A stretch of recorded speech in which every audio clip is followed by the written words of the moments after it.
Hello, hello, check. Is this working? I think it's working.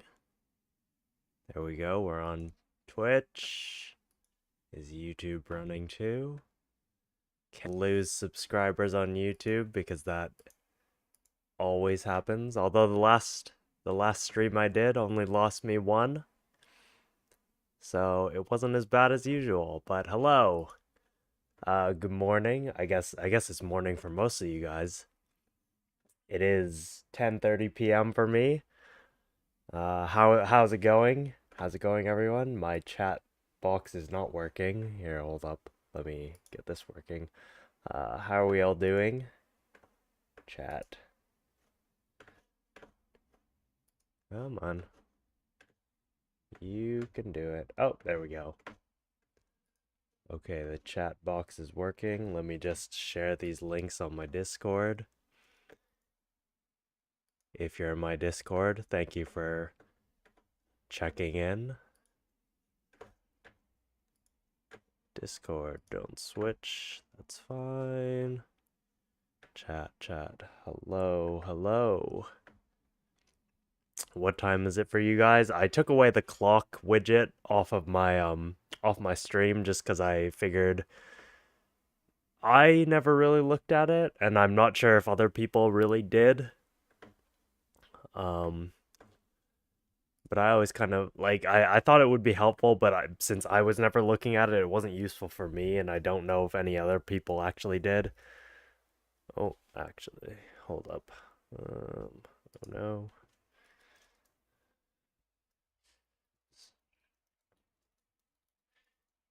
And the Crunchyroll Rill Awards.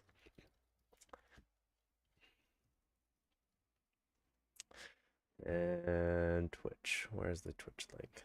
Oh, that'll work. Twitch. Okay, that's good enough. Yes, we are voting in the Crunchyroll Awards. So, yeah, I mean, like, it's not anything special. Honestly, I got the idea because I saw Giguk streaming this the other day, and honestly, I wouldn't have copied the idea. Uh, but it was mostly like I'm not copying the stream idea. It's more that I saw that the voting had opened, and yeah, it's open from now until the 14th of April, the end of the day, I guess. So I guess technically the 15th of April, uh, at midnight, it is open. And yeah, I just kind of wanted to, cast my votes because to be honest, Crunchyroll has been not so great. The awards have been pretty terrible over the past few years, in my opinion at least. Uh Basically, as soon as they stopped being a small online sort of fan voting system and more of a, I guess, red carpet style thing, I just found it to be very boring. All the picks became a lot more general and less nuanced, let's say. Specifically for music, because that's obviously where my specialty lies. For people, I guess, who are tuning in on Twitch, I have a composer background, so I have a music background. I am mostly knowledgeable about music type stuff, so things like character art and character designs and direction of a story and whatnot. All of that stuff is kind of like, yeah, like I don't know a ton about the more fine-tuned nuances of that. But as far as music is concerned, they have gotten absolutely like, I don't want to say terrible because it's not that I find the music for any of their more recent picks to be bad. I rarely find music itself to be bad. Um, there's always something to draw from it. And you could argue that about any sort of art form, but specifically music, for me, with a music background, I can always find something to appreciate about it, even if I don't necessarily like the music itself. There's always something that I can draw from it. So, um, in terms of how the Crunchyroll awards have gone, they've gone more generic, more I guess uh broadly appealing in terms of what kind of picks they've had. So let me just change the window here. So here, so I've got the Crunchyroll awards picks opened up here, and I have not looked at these. Wha- nah, I mean, like, I haven't looked at these officially, so I've opened this page and I clicked around a couple things just to make sure that the stream would work so that you could see what I'm looking at and then also what I'm going to be talking about. So I mean, I saw some of the things for anime of the year, but anime of the year, I mean, I guess I care about, but not to the extent that I think some other people probably would, like any other AniTubers and stuff. So we'll see. Honestly, I think this year all of the picks for this award ceremony should be, if I'm being honest, like pretty simple. So like just going over, like, I'll just scroll through some of the things that I've watched this season over the past year. So 2024. So the way the Crunchyroll Awards works is that they run from 2023 of the previous year, so that would be fall 2023 all the way through summer of 2024 in this case, because they want to avoid recency bias, which I actually have no problems about.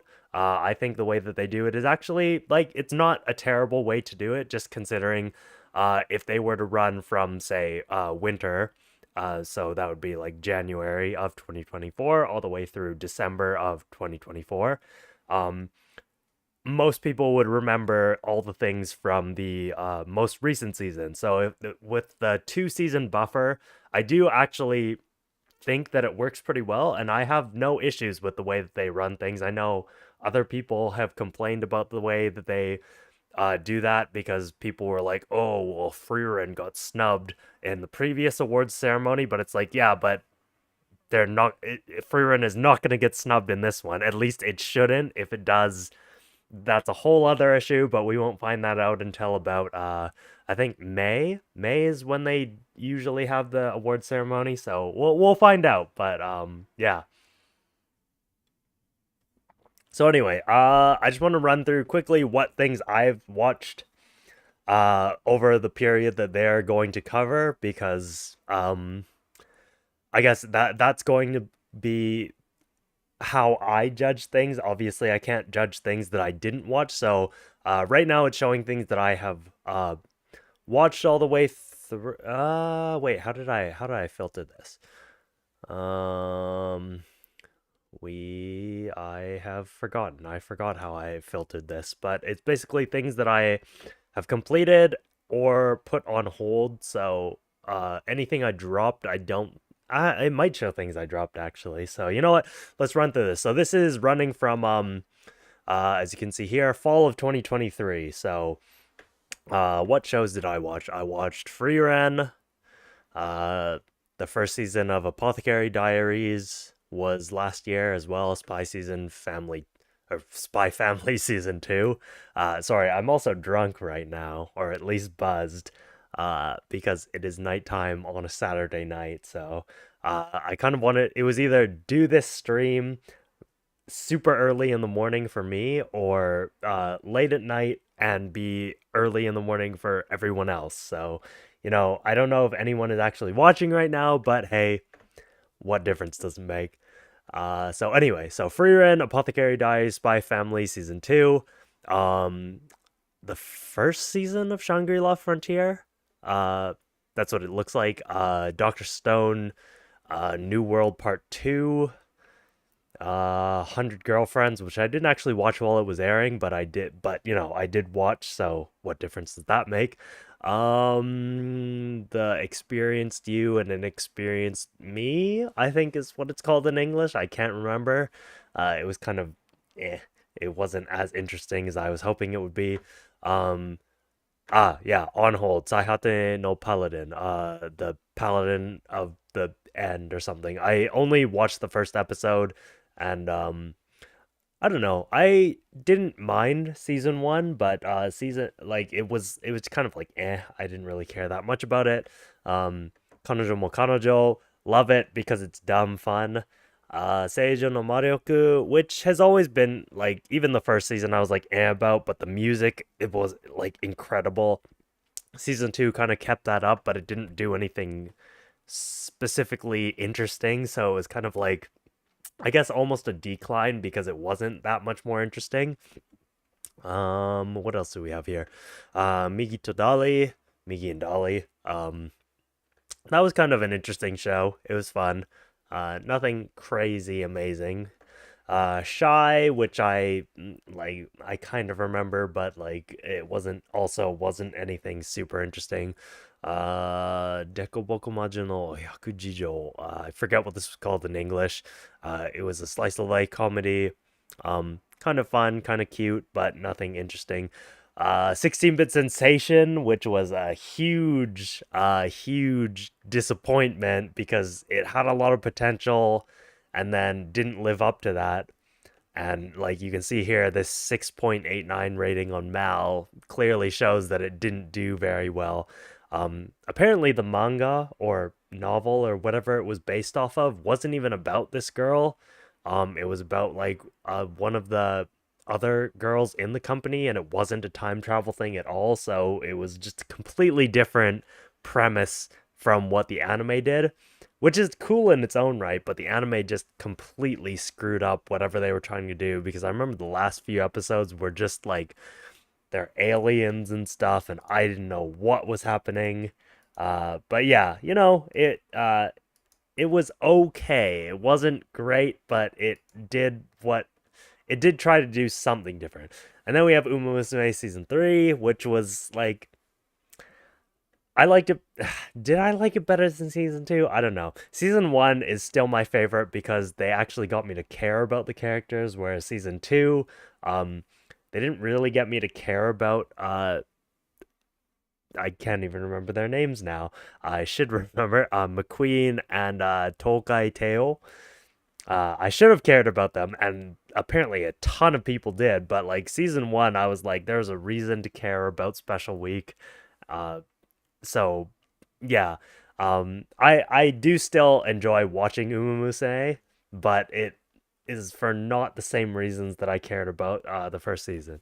And then what else? I guess it was continuing things from the previous season, so these will be considered in the awards still, though I'm doubtful that they'll be nominated for anything. So, oh, just kidding. I mean, Jujutsu Kaisen. We'll see. Zom 100 and then Rurouni Kenshin. I mean, Zom 100 only continued on because it had a terrible production schedule. But yeah, so that was the fall 2023. Then we got winter 2024. Solo leveling. Eh, it was fine. I haven't watched any of season 2. I've heard mixed things about it. In like my real life friends who are watching it, they're like, "Oh my god, season 2 is amazing, way better than season 1." But also they're a lot more normie than I guess the online friends would be. Dungeon Meshi, I swear, if this doesn't get this has to be nominated for something. The first season of Mashal. Oh wait, no, is this the second season? I don't know. Either way, Mashal is in there. I don't. It's probably gonna be in the comedy section. Yubisaki to Rennen, absolutely one of the better romances of the year. I can't think of any of the others until I like actually look at what things I watched.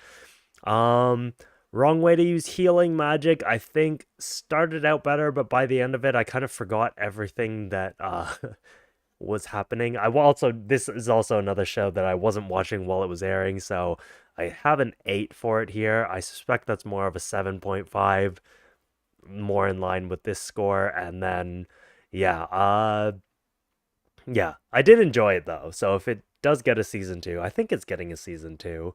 If it does get a season 2, then I will watch it. But season 1, I think it was good while I was watching it, but then after I finished, I kind of forgot everything that happened in it. Bokuyama, this absolutely Oh, second season. Yeah, so I didn't watch this show while it was airing, but this has gone on to become one of my absolute favorite shows of all time. I still think about it all the time. I've been rewatching it with one of my friends, and it's just everything about this show is just it's so good. It's so good. I mean, like uh, it's weird. So, like, one of the things I want to say about it is like it's super realistic in the way that it portrays the way that the romance grows, especially because like this is the age demographic or not demographic. The kids in this show, the characters in the show are the same age as like kids that I teach in real life, and they act just like actual junior high school kids. It's not like other anime where it's like you've got high school geniuses and all that kind of like crazy over the top stuff. It's like everything about the kids in these shows seems like the kids that I know in real life. And it's just like I love it for that reason. And obviously there's a bit more drama, there's a bit more like, they lean into a lot more sort of like anime isms, but for the most part like everything seems very realistic, and I for that reason alone I've just been like I've loved it so much. And then obviously the way that the romance developed just oh, it was so good. Maho Shoujo, gushing over magical girls. It was too cringe. I couldn't like I wasn't watching it while I was airing. And then I tried to watch it after. I think I got like I don't even know how many episodes I got into it, maybe two or three, but I couldn't. It was like it was too much. Saijakute, the worst tamer is picks up garbage in another world or something. I can't remember what this was called in English. Um, this was basic isekai, like power fantasy in the sense of like you're a super weakling, but everyone loves you. And yeah, no, not the greatest show that I watched at the time. So that was my winter stuff. I'm gonna be referencing these lists again while I am going over all of the award stuff, because I don't remember exactly everything that happened while I was watching Konosuba season 3. Konosuba, I think I've talked about before. I enjoy Konosuba, but it's like I don't find it amazingly hilarious the way that I think a lot of other AniTubers do. I think it's fine, but I barely remember anything from this season. I barely remember anything after season 1, honestly. Mushoku Tensei season 2 part 2. This is, I am assuming, the part with Father's Day. Which again I will not spoil, but it has a Father's Day episode, so we'll leave it at that. Um Tensura, the slime isekai, the third season.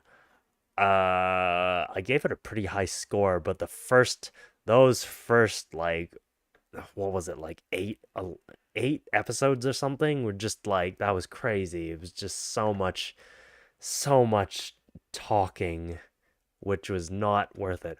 Windbreaker.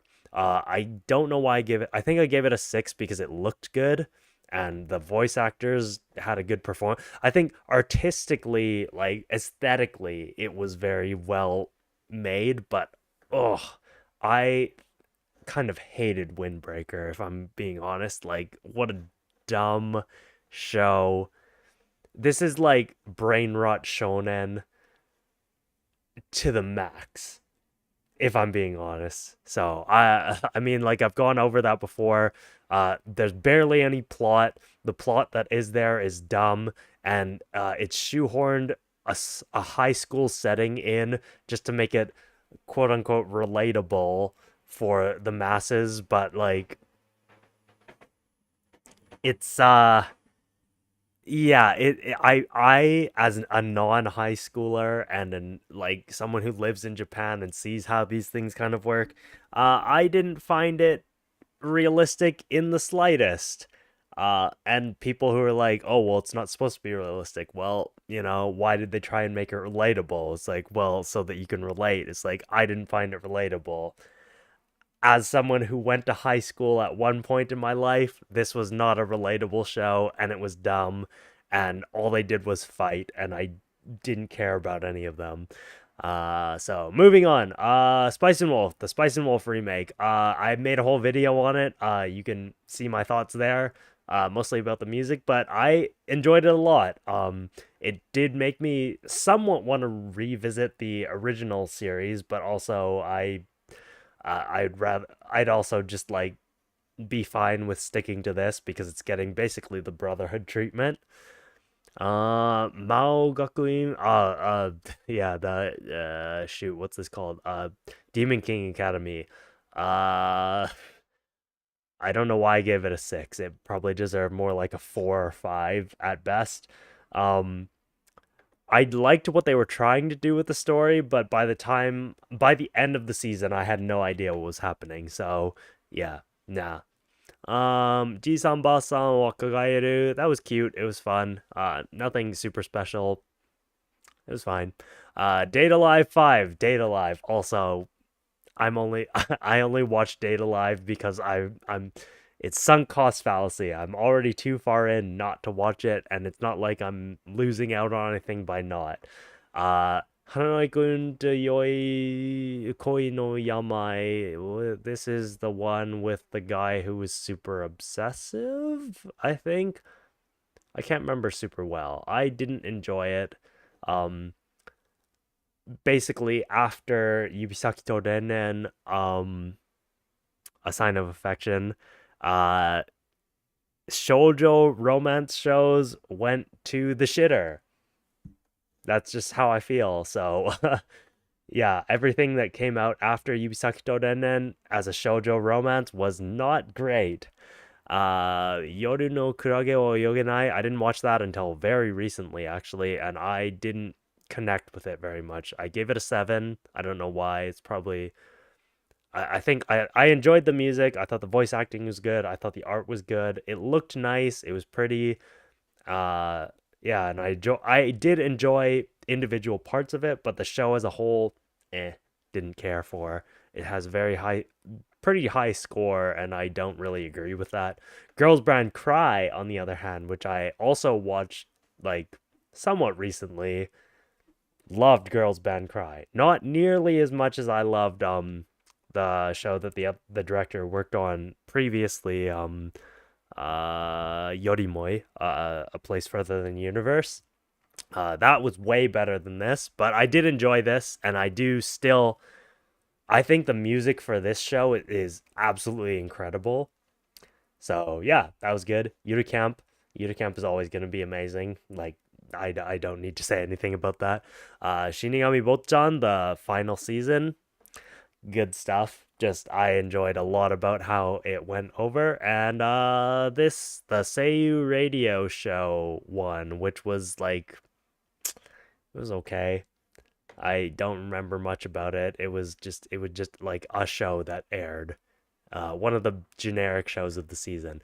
And then the last season that will be in the award ceremony, Oshinoko season 2. Good stuff. I mean, I enjoy Oshinoko a lot more than I think a lot of people who comment online about it did. I don't really have much of a problem with some of the things that come up in the show or the manga. I guess is more of the issue people have with it.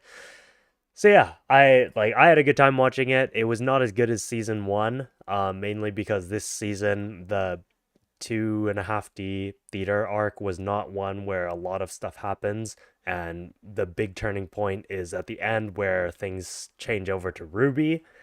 So I'm excited to see how season 3 handles things because it's going to focus a lot more on Ruby, and Aqua's going to kind of like fade into the background a bit. So I'm excited for that. This one, Alia hides her feelings in Russian, was surprisingly cute. I thought it was just going to be like my generic rom-com of this season, one of them at least. And I was genuinely surprised at how much I enjoyed and like looked forward to each subsequent episode. So I thought pretty highly of this. I also loved how it had a different ending theme for each episode, and each ending theme was just like an already existing J-pop song. So that helped it a lot in my personal opinion. Makehiruin got Sugiru, too many losing heroines, amazing. Like it had no reason to be as good as it was, because this was also another show that I thought was going to be another generic rom-com of the season, and it just like it actually kind of blew me away with how well it handled a lot of the dramatic elements of things. So I'm hoping this is gonna show up quite a bit in the awards, but you know, Crunchyroll never fails to disappoint, so we'll see. Shikanoko Noko Noko Kusantan, I got sick of it by episode 3, basically. Episode 1 was funny, episode 2 barely got me to chuckle, and episode 3, I think it started with a dumb gag where there was a deer in the club room, and the main girl thought that it was Nokotan, and it was just like it was played out for too long. They played it out for like 6 minutes or something, and I was like, oh my god, it's obviously not the girl. So yeah, no, this show, it was funny as a gag thing for like one episode, and that was it. Gimai Seikatsu, uh, got boring by the end. I can understand why this rating of 7.34, so like very average score. I gave it a slightly higher score just because like the vibes of the show were amazing, but also by the end of it, I was kind of getting bored of it too. Giji Haram, I've heard, yeah, it's got such a high rating. I've heard like so many people like loved this show. I just didn't enjoy it that much. So like I dropped it I think after 2 or 3 episodes because I just couldn't get into it.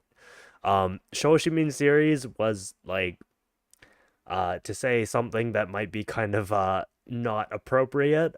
I thought it was just too autistic. I couldn't follow it. It was like none of the characters made sense to me.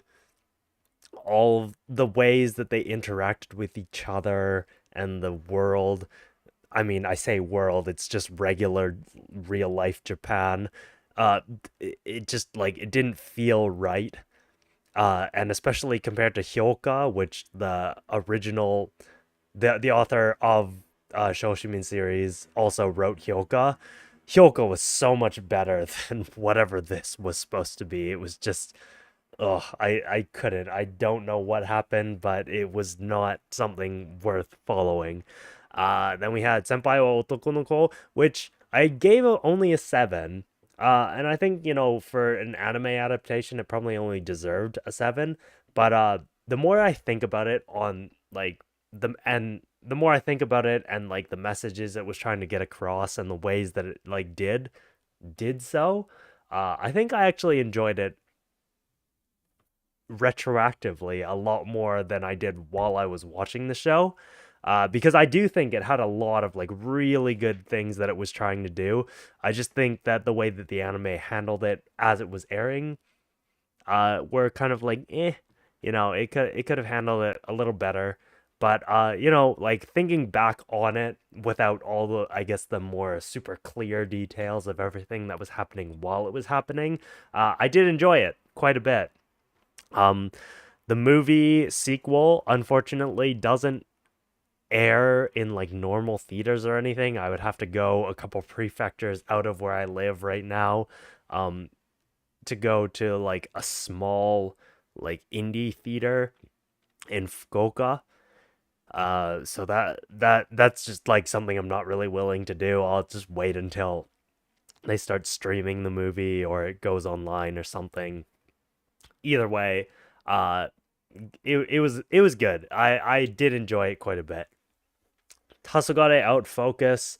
Um, yeah, I dropped it. It was I couldn't. I think they got together. The two main dudes got together, um, in episode 2, way too quick for like the kind of, and like, look, I have no issue with romances where romance shows where the main couple gets together like right at the start.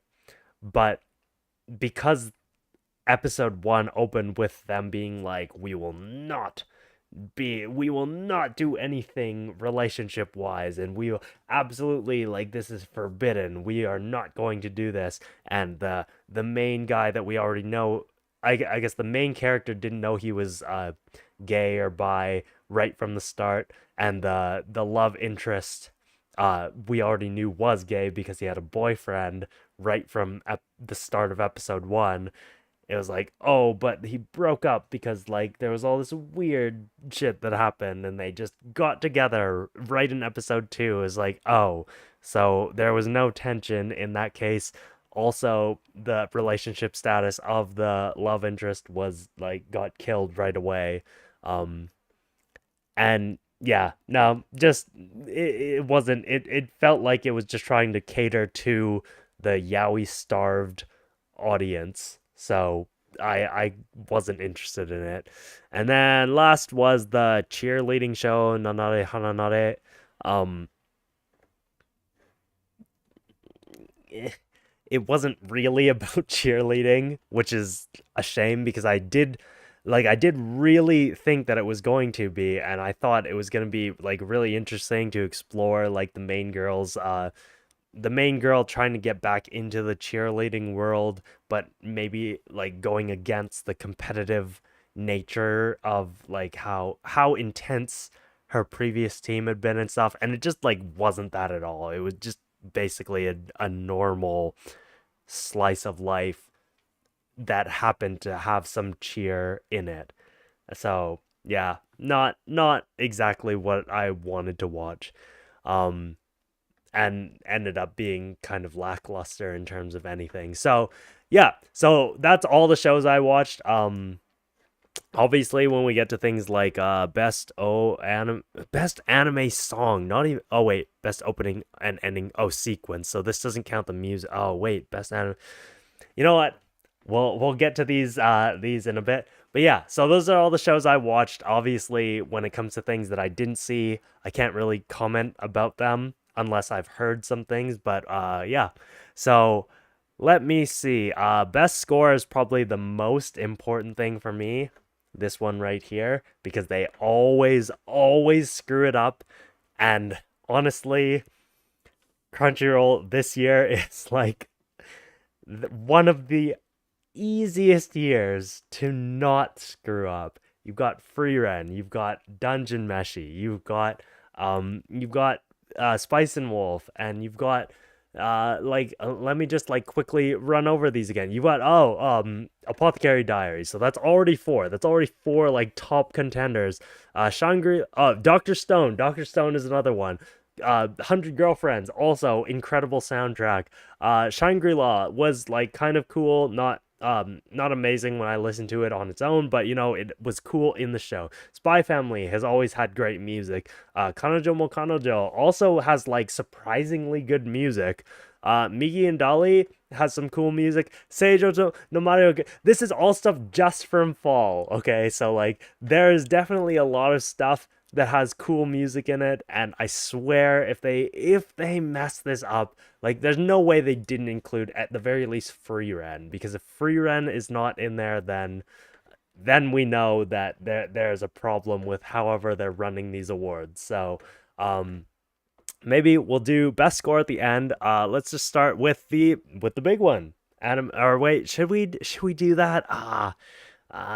Yeah, you know what? Let's just go in order because best score is kind of near the end.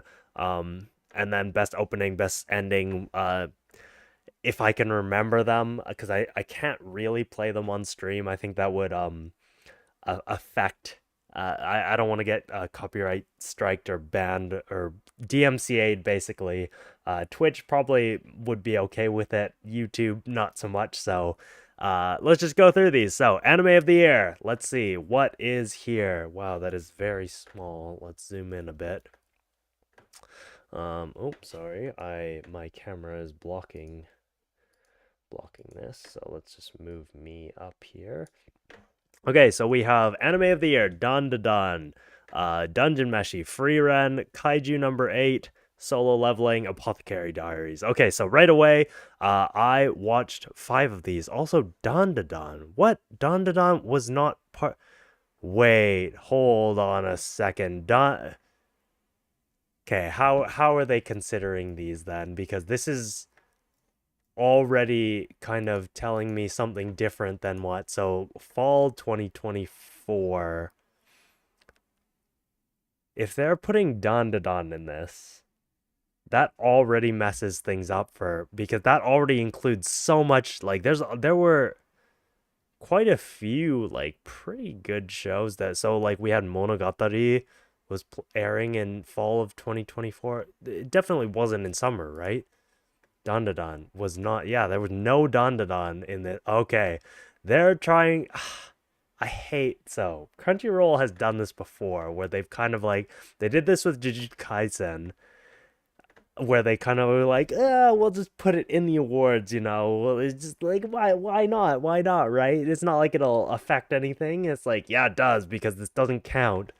So Dandadan is in this. That means ReZero has to get counted. That means Ao no Hako needs to get counted. These 3 shows alone are already like big enough that they should be considered for a lot of categories then. Orb, which I have only watched 10 episodes of at this point. You can see that right here.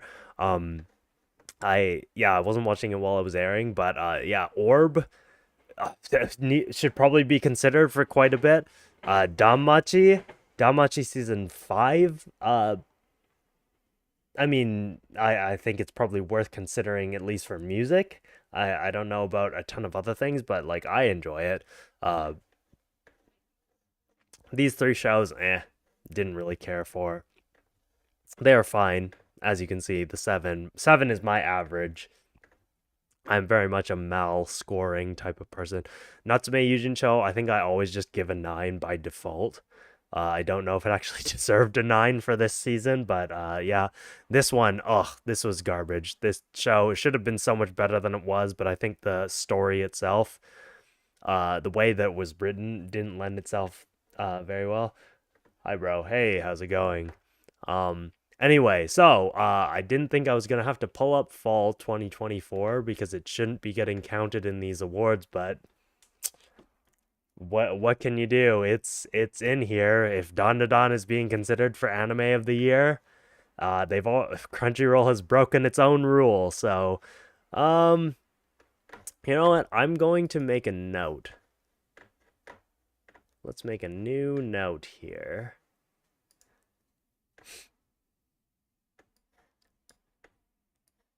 It is very small. So, new note. Crunchyroll Awards 2025. So, anime of the year. I'm gonna say, let's go. My pick. So let's see.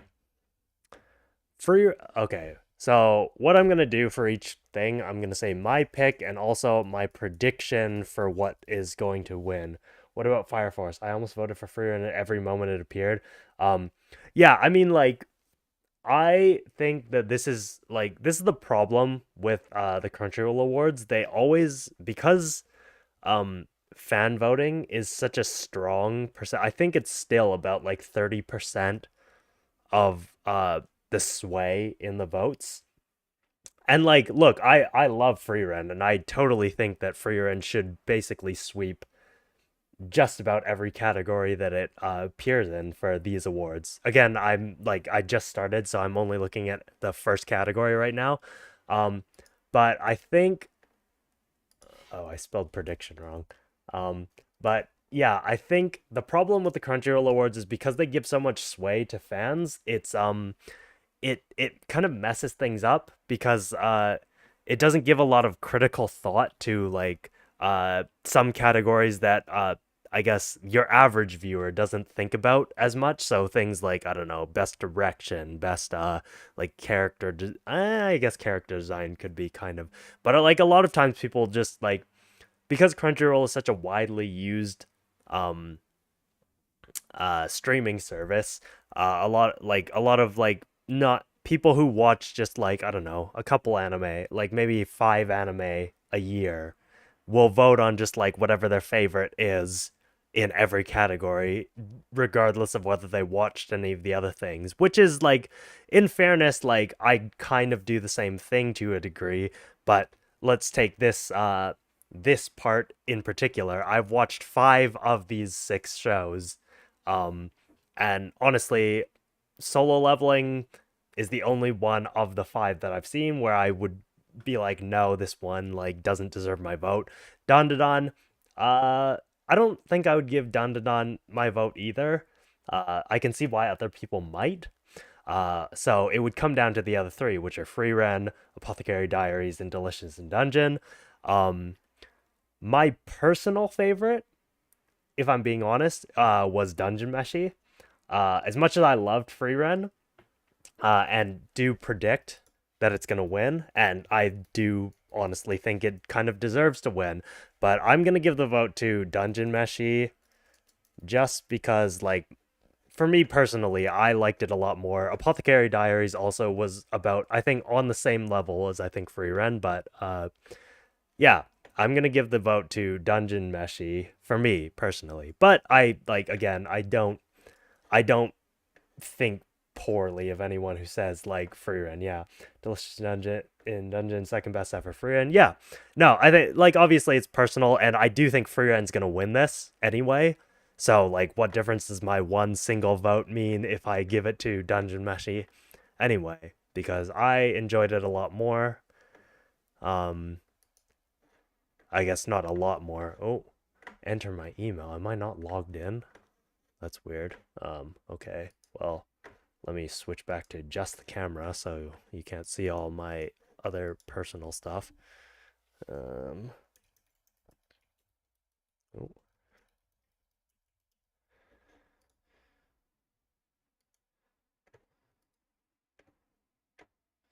yep. Okay. Submit. So vote. And okay, so we voted. So I put Delicious Dungeon Meshi. Um, I do suspect that Free Run is going to win, so I'm gonna keep a note of these for when the awards actually happen, so that I can keep track of it. This one, as long as it's not like Solo Leveling that wins, I'm kind of okay with any of these winning. But again, Free Run is most likely gonna win. Kaiju number 8, I have no idea how good of a show it was because I didn't watch it. The only thing I heard from about it was from a friend that said it was just kind of your average shonen show. Film of the year.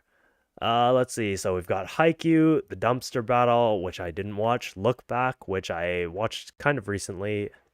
Mononoke, My Hero Academia, Spy Family, and Colors Within, Kimi no Ido. So I've only actually watched these 2, and between the 2 of them, I would give it to Look Back.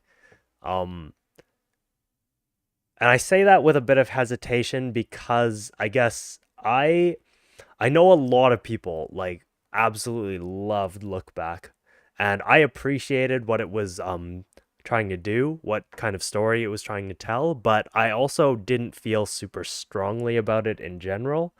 Um I don't know, something about it just didn't really click with me, and like I could understand completely why so many people loved it and had such a strong connection to it, but for me, um there wasn't anything in particular that I thought about it other than it being like a well-told story. Um I wish I had watched some of these other things so I could compare. Kimi no Iro, I remember watching it, and the most interesting thing about it is just that it's set in the same city that I live in. So that's the coolest part about it. I thought it was honestly one of Yamada Naoko's less strong. I don't want to say weaker because that sounds bad, but I mean, I guess it means kind of the same thing. It's one of the weaker things that I think she's made because it didn't leave me with a lot of feelings at the end other than just being kind of it was all right. It was like the high quality that I expect of her, but it was not anything to make me feel super excited about at the end of the day, and I wouldn't necessarily recommend people watch it. It's like if they asked about it, I would say, yeah, it's worth watching, but it's not something that you need to go out of your way to watch. Um, but I do really like some of the music that showed up in this show or show in this movie. So I guess if I had to give it to something, I would give it to Look Back. I also I don't know how big Look Back was as an anime movie because like the hard part is like obviously weebs all have heard about Look Back, but like normies, probably more normies watched Haikyuu, Hiroaka, and Spy Family. So so my pick, I'm gonna say my pick is Look Back, even though I didn't have super strong feelings about it. My prediction, I'm gonna say Look Back is probably gonna win, but I'm gonna put in brackets most as long as weebs win out. No, don't autocorrect weebs to weeds. Win out, but could be Haikyuu, Hiroaka, or Spy Family. Oh, and I forgot to put the category film of the year. Okay, so yeah. So let me just cast my vote, look back, vote, boom. There we go. Next, what have we got? Best continuing series. I think this is a dumb category. This is like, what does this mean?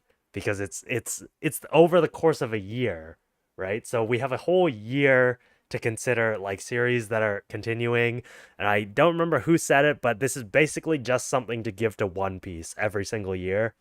Um, so let me best continuing series, and I have never watched a single episode of One Piece, so I can't, in good faith, vote for it.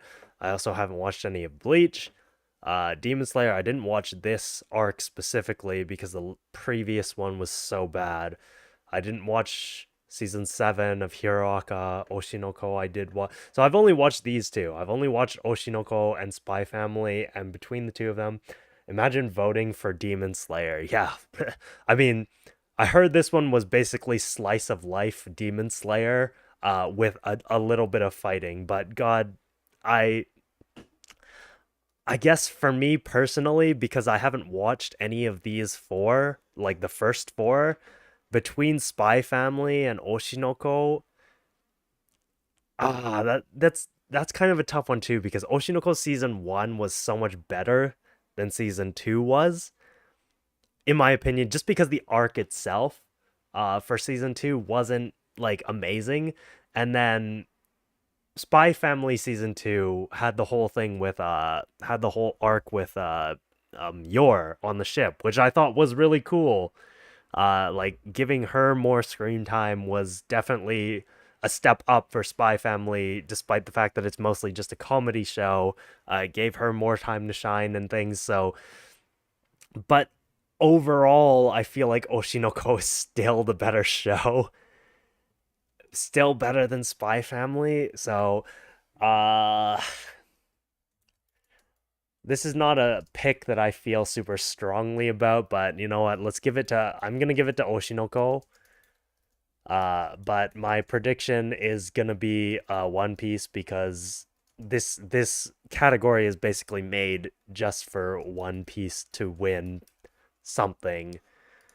So let's give it to Oshinoko. It's not a super strong feeling pick, but yeah.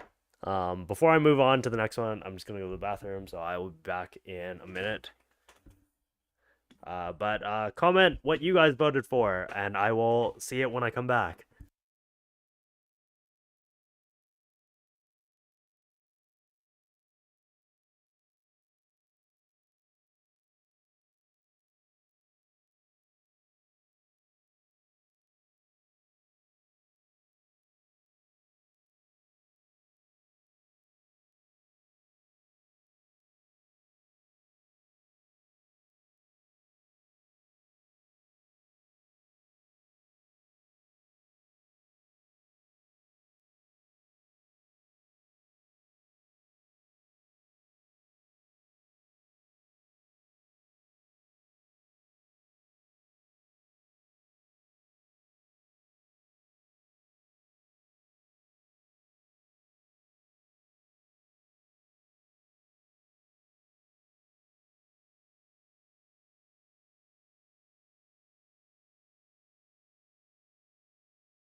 All right, we're back. I don't think so much. So watching One Piece. Uh, yeah, I don't know. Again, I can't say anything about One Piece because I have not watched any of One Piece, so I don't. I barely know anything about it other than what gets pushed in pop culture. So let's see. What's after Best Continuing Series? The One Piece Award. Best New Series. Dun dun dun. Dungeon Meshi for. Is this not. This is exactly the same. Why? Oh my. Okay, this is. This is exactly the same as anime of the year. Like, sure, I understand these are all new series to this year, but this is where Crunchyroll fails in these things because this is like this category. This is exactly the same as the like as the anime of the year category. So like why would Free Rent not just win both of these? Um, I I mean I, I, I don't even know. Like, is it worth me saying? Like, I guess I'll give it to Dungeon Meshi because, but like, I don't know. Is my criteria for the best new series different from the best series any different when all of the things here are the same? Like, what is the criteria? They're all equally as new series as each other in terms of anime and the year that they aired. Uh,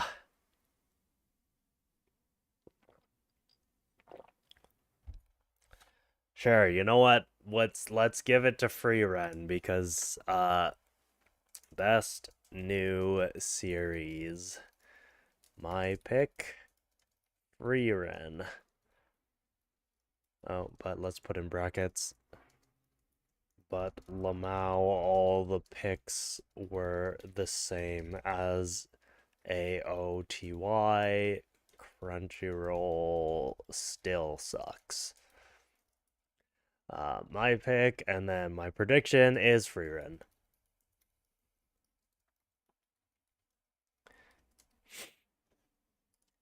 Yeah, I did enjoy Dungeon Meshi more, but you know what?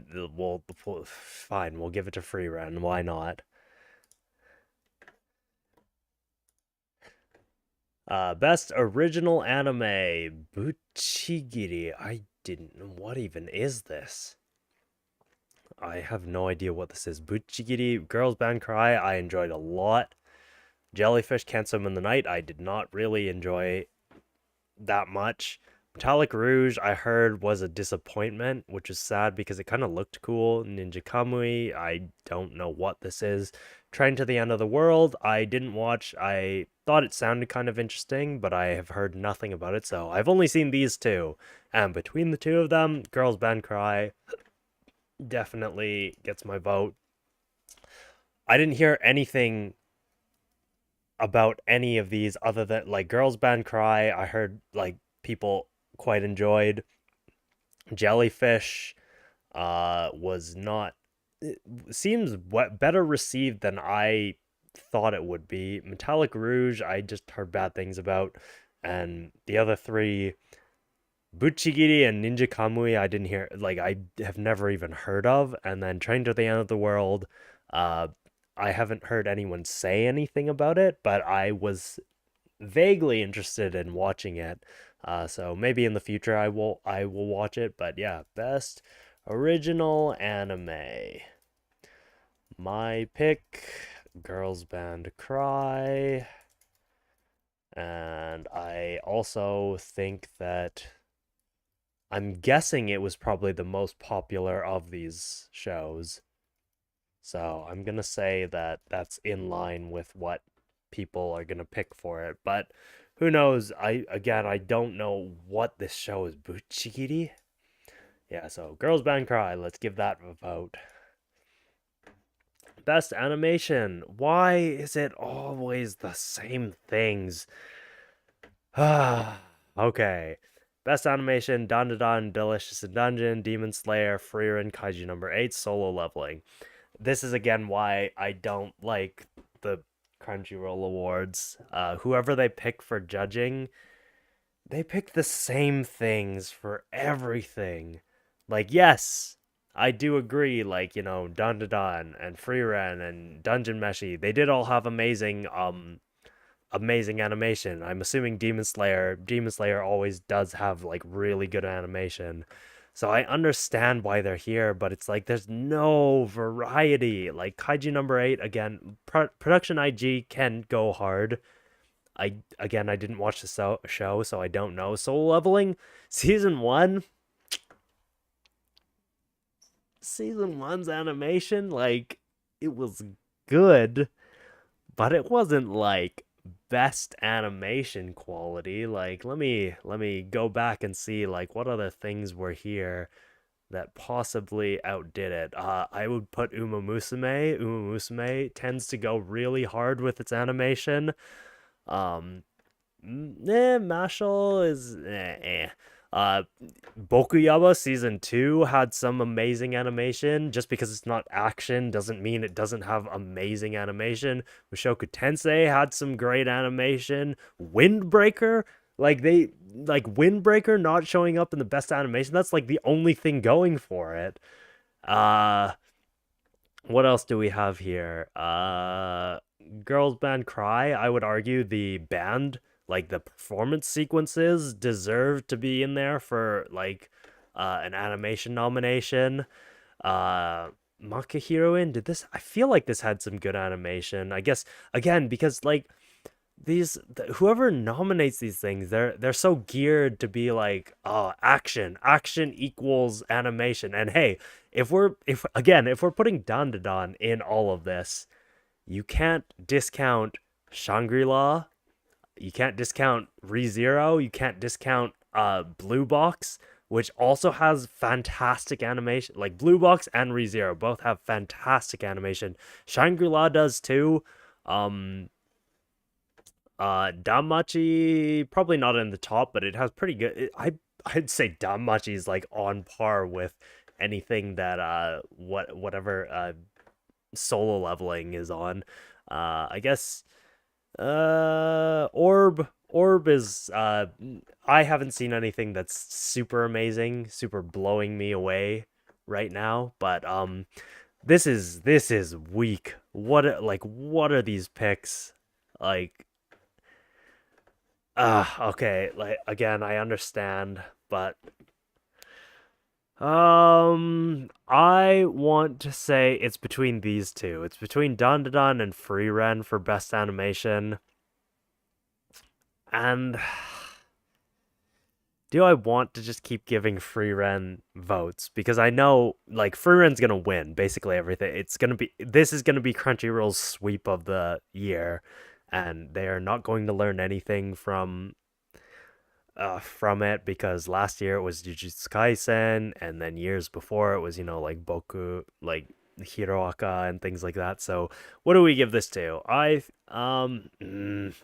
Dandadan versus Freeren. I honestly I kind of want to give it to Dandadan, but I like 90% sure that Freeren's gonna win. So let's go best animation. My pick is Dandadan slightly, very slightly. If I like if you it yeah, but between the two of them, I do actually think Dandadan had slightly better animation in its action sequences, but this is all six of these shows are just going off of their action sequences and not considering like I don't know, like regular sequences that also just have amazing animation. So my prediction is Free Ren.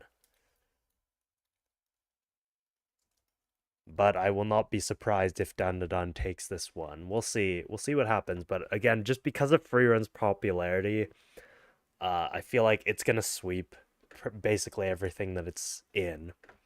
Best character designs. This is it's the same. It's the same things. Uh, oh my god. Okay, well, again, so can't comment on Demon Slayer. I honestly I kind of hate the designs in Demon Slayer, so I would never give it that vote. Mm, Kaiju number 8, I don't know anything. I've barely seen anything of it. Apothecary Diaries, I don't think really has. I mean, like they're recognizable, but I think the best thing about character designs is like, as a lot of people have said, if you were to just have the silhouettes of the characters, Solo Leveling will get the best animation. I think. That's fair. That's a fair guess because it is like very popular, especially with normies and non-weebs, I have heard. So best animation. I do still think Free Ren, just its like overall appeal um is is still gonna win it basically everything that it appears in. So we'll see. Best character designs. So yeah, like so what I was saying anyway, if you were to take silhouettes of characters and just like show them and know immediately what they are from, I of the four shows here that I've seen, I think the most recognizable ones for me personally would probably be Dungeon Meshi. Dandadan silhouettes at the very least, they're just like regular people, so you wouldn't be able to tell. Free Run would be closely behind. I mean, this is also a category that I don't really care that much about character designs because most, actually, no, not even most, all six of these things are based off of pre existing manga. So like they're already, yeah, what they're based off of already existed before the anime existed, so the character designs aren't the anime itself, it's however the mangaka made them look, which is why I don't really like this category either, though I do understand why it's here. Best character design, again, I'm not super invested in visual styles as much as I am in sound as far as anime goes. So it's definitely between these three for me. Probably more. Dandadan. See, I really like the stylization of Dandadan, but I don't know if that's necessarily the designs as much as it is just the art style. Science Saru has such a cool style. No matter what they do, they always like try and push the boundaries. Freerun is really clean. Dungeon Meshi is really clean. I think in a conventional style, these two are ahead of Dandadan. Dandadan is basically just a cool style, showing off regular high school kids in a cool style, whereas these are like fantasy characters in a more conventional anime style.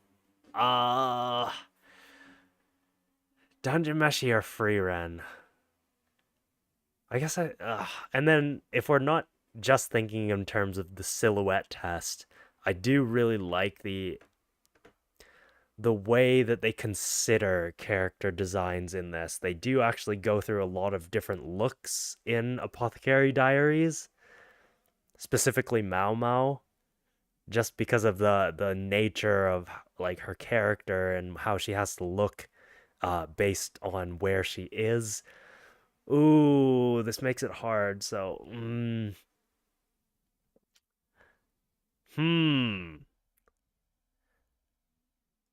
You know what? Just because, like, because of the way I just kind of like explained it to myself right there, I kind of want to give it to Apothecary Diaries just because they have a lot more variation. I know that Dungeon Meshi also has Marcel changing the way that she looks um between episodes.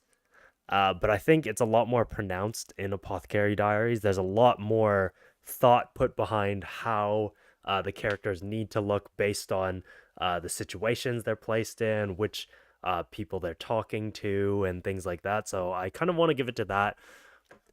What do I think will win this one? I actually have no idea. I'm kind of thinking it's going to be Freerun or Dandadan just because of the popularity of the shows. But I have no idea. Designs. Oops. Hello, my headphones aren't working right now. Can you chat instead? By the way, which game do you stream the most? I don't stream many games at all.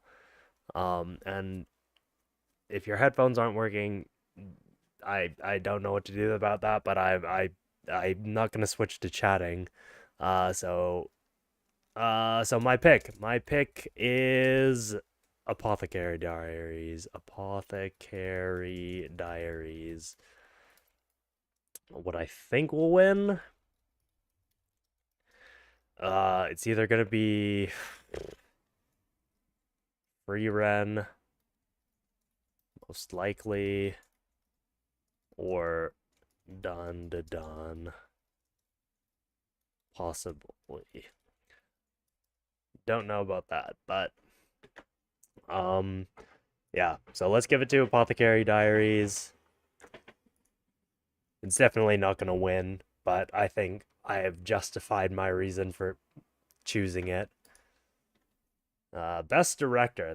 So this is a hard one just because this is not really one that I think about too much. I'm kind of a normie when it comes to things like best director. And again, because Dandadan is here, I've only seen 10 episodes of it, but I would probably give it to Orb. Just straight up, I would give it to Orb over everything else that's in these awards right now. Dandadan did that and like I think One Piece fan letter might actually win this one, but I like because I'm not a One Piece person. I haven't seen any of it.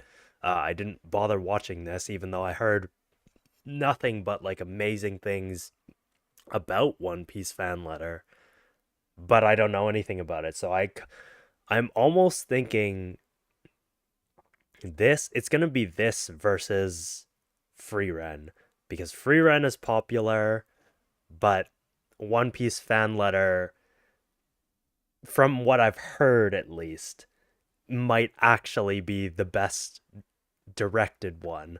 Um, but between everything else, I mean, like, what have I've seen Dandadan, I've seen Apothecary Diaries, I've seen Dungeon Meshi, I've seen Free Ren. So these four, what would I pick between them? I mean, Free Ren didn't do anything particularly special in terms of direction. How are they describing this?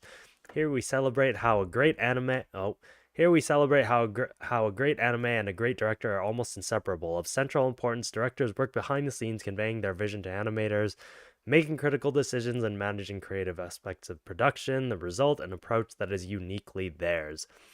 So, by that metric, I would actually give it to Dandadan personally, but I don't know that I actually agree with that. Just because, again, this is not really a category that I feel super strongly about because I'm not a sort of like film or video buff in that sense. So let's say best director.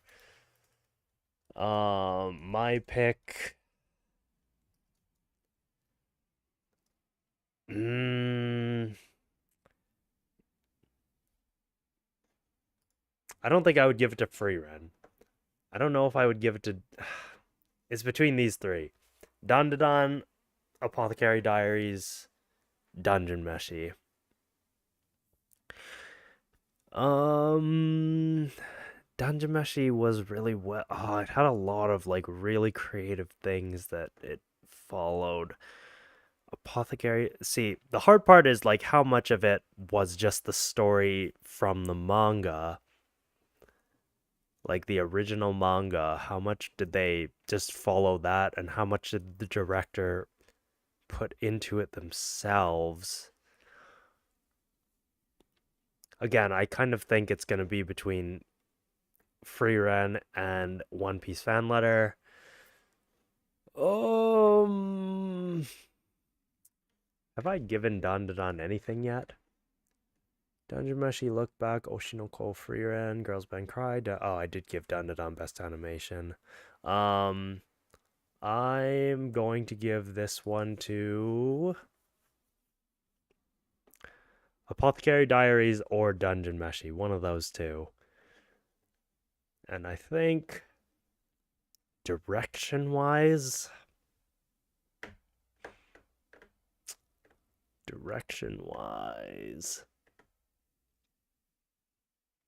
I'm gonna give it to Dungeon Meshi.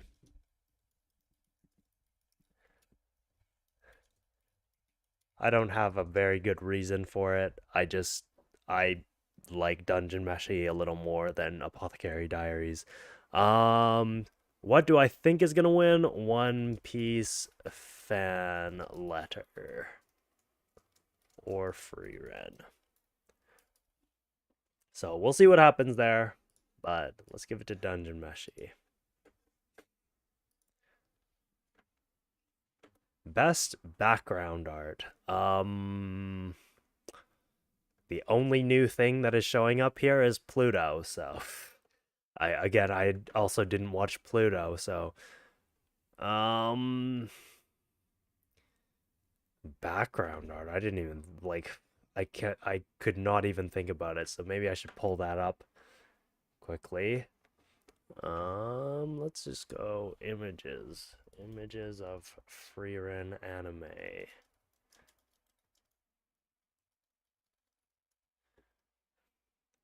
Freerin backgrounds. Let's see. What have we got here? We've got this.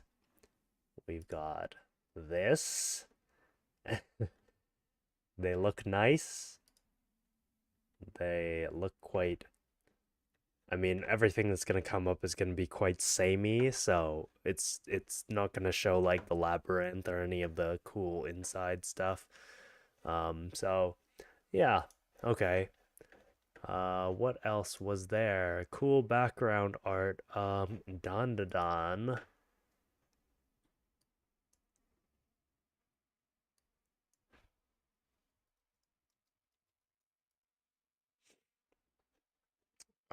This is showing like nothing.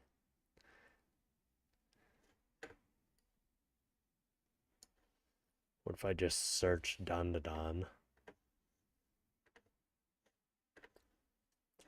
Dandadan did have some cool sequences. Like this was, oh, this is like the sequence itself was beautiful, but I think overall, I mean, like there's nothing in this background. It's just the alien dude with his his member there. Same here. So I wouldn't give it to Dandadan, even though it had scenes like this, which were amazing. But um, Dungeon Meshi. Did Dungeon Meshi have cool backgrounds? I can't even remember now. Dungeon Meshi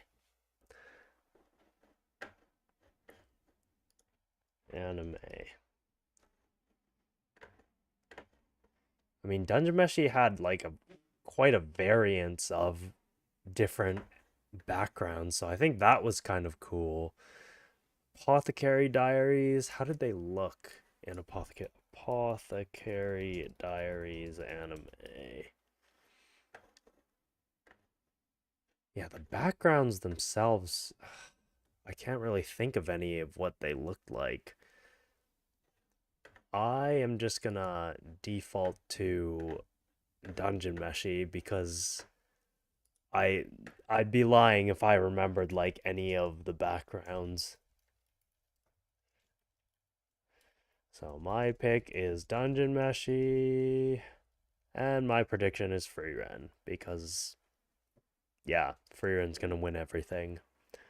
Dungeon Meshi, my prediction is Freeren. Again, these are not things that I feel super strongly about. The visuals, I don't really think too hard about when I'm going through this. Best romance. Ooh. Ooh. Okay, aside like finally some fresh things, some new shows. Like none of these have shown up so far. Best romance, A Sign of Affection, amazing. Blue Box, also very good, though I wouldn't give it to that. Muck Game, there's not re- can you really count Mucking? I mean, like, yes, it's a rom-com, but there's no real romance that goes on in it. Like Nukumizu and Anna, they're not like they're kind of an implied couple, but there's nothing happening that it's not I wouldn't call this a romance. Not in the same sense as all these other ones are. Ramahaf, I didn't watch the remake. I haven't watched any of it. I really want to, but I didn't even know it was a romance, so that shows how much I know about it. Scott Pilgrim, I would not consider just like I didn't watch the anime, but just knowing the show or the movie and the story, I wouldn't put it. It's not a good romance per se. Dangers in My Heart. Oh, if we're going, okay, so we need to consider how we're categorizing this. So best romance in terms of like the romance itself or the overall show. But then I guess that doesn't make a difference because for me it's definitely gonna be this. It's gonna be Dangers in My Heart.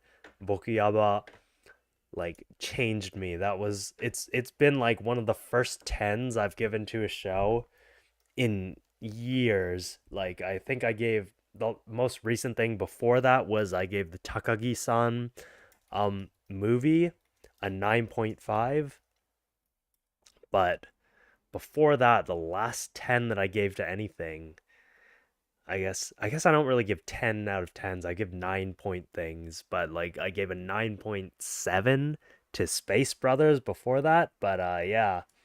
So best romance, let's give it to Dangers in My Heart. Bokuyaba. My pick is Bokuyaba season 2. My prediction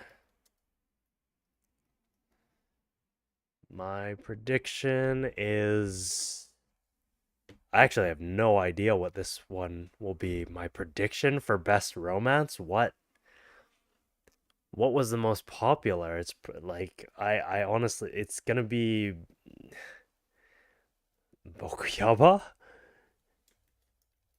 Question mark? Or Makaim? Nope, don't fix that. Yeah, I don't think it's gonna be A Sign of Affection. That would be my second place pick. Um, Yubisaki Torenem, but yeah.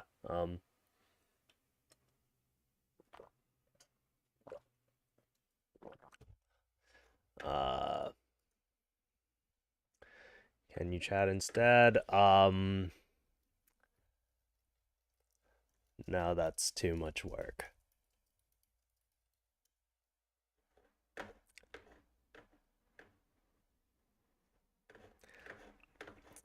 Not trying to be mean.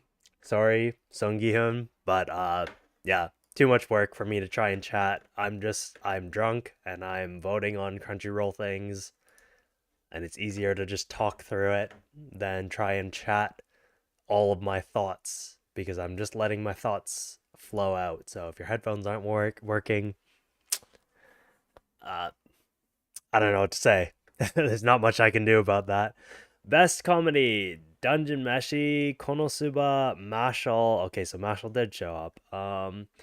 Nokotan, I also figured that was gonna show up. Rama Half, Spy Family. Um, best comedy, and so how should I?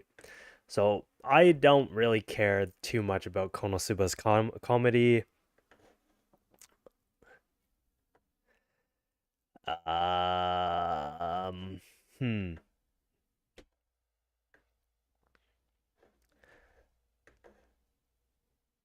Yeah, Konosuba is kind of weird in that sense. Um, Konosuba, if I had to give a pick, I would just give it to Dungeon Meshi because I enjoyed Dungeon Meshi the most.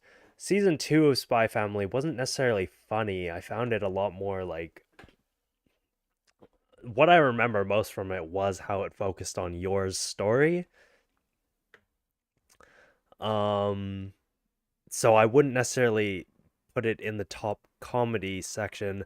Mashal Mashal season 1 I laughed a lot more than season 2. Season 2 is when they tried to was when they realized, "Oh, we're still going. We need to add story to this." So, yeah.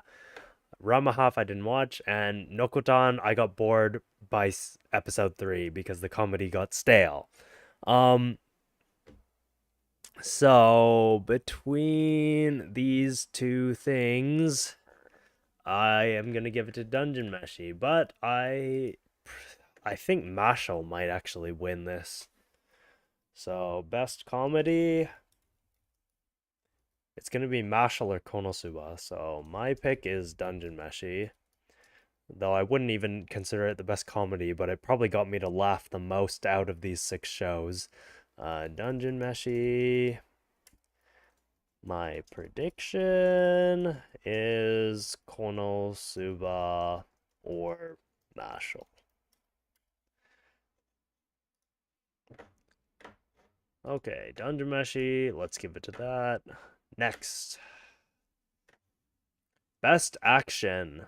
Best action. I do not care about any of these. I'm gonna Solo Leveling. I didn't care that much about. Windbreaker. I hated. I thought the action sequences in it were good, but yeah, I did not care for the show as a whole. So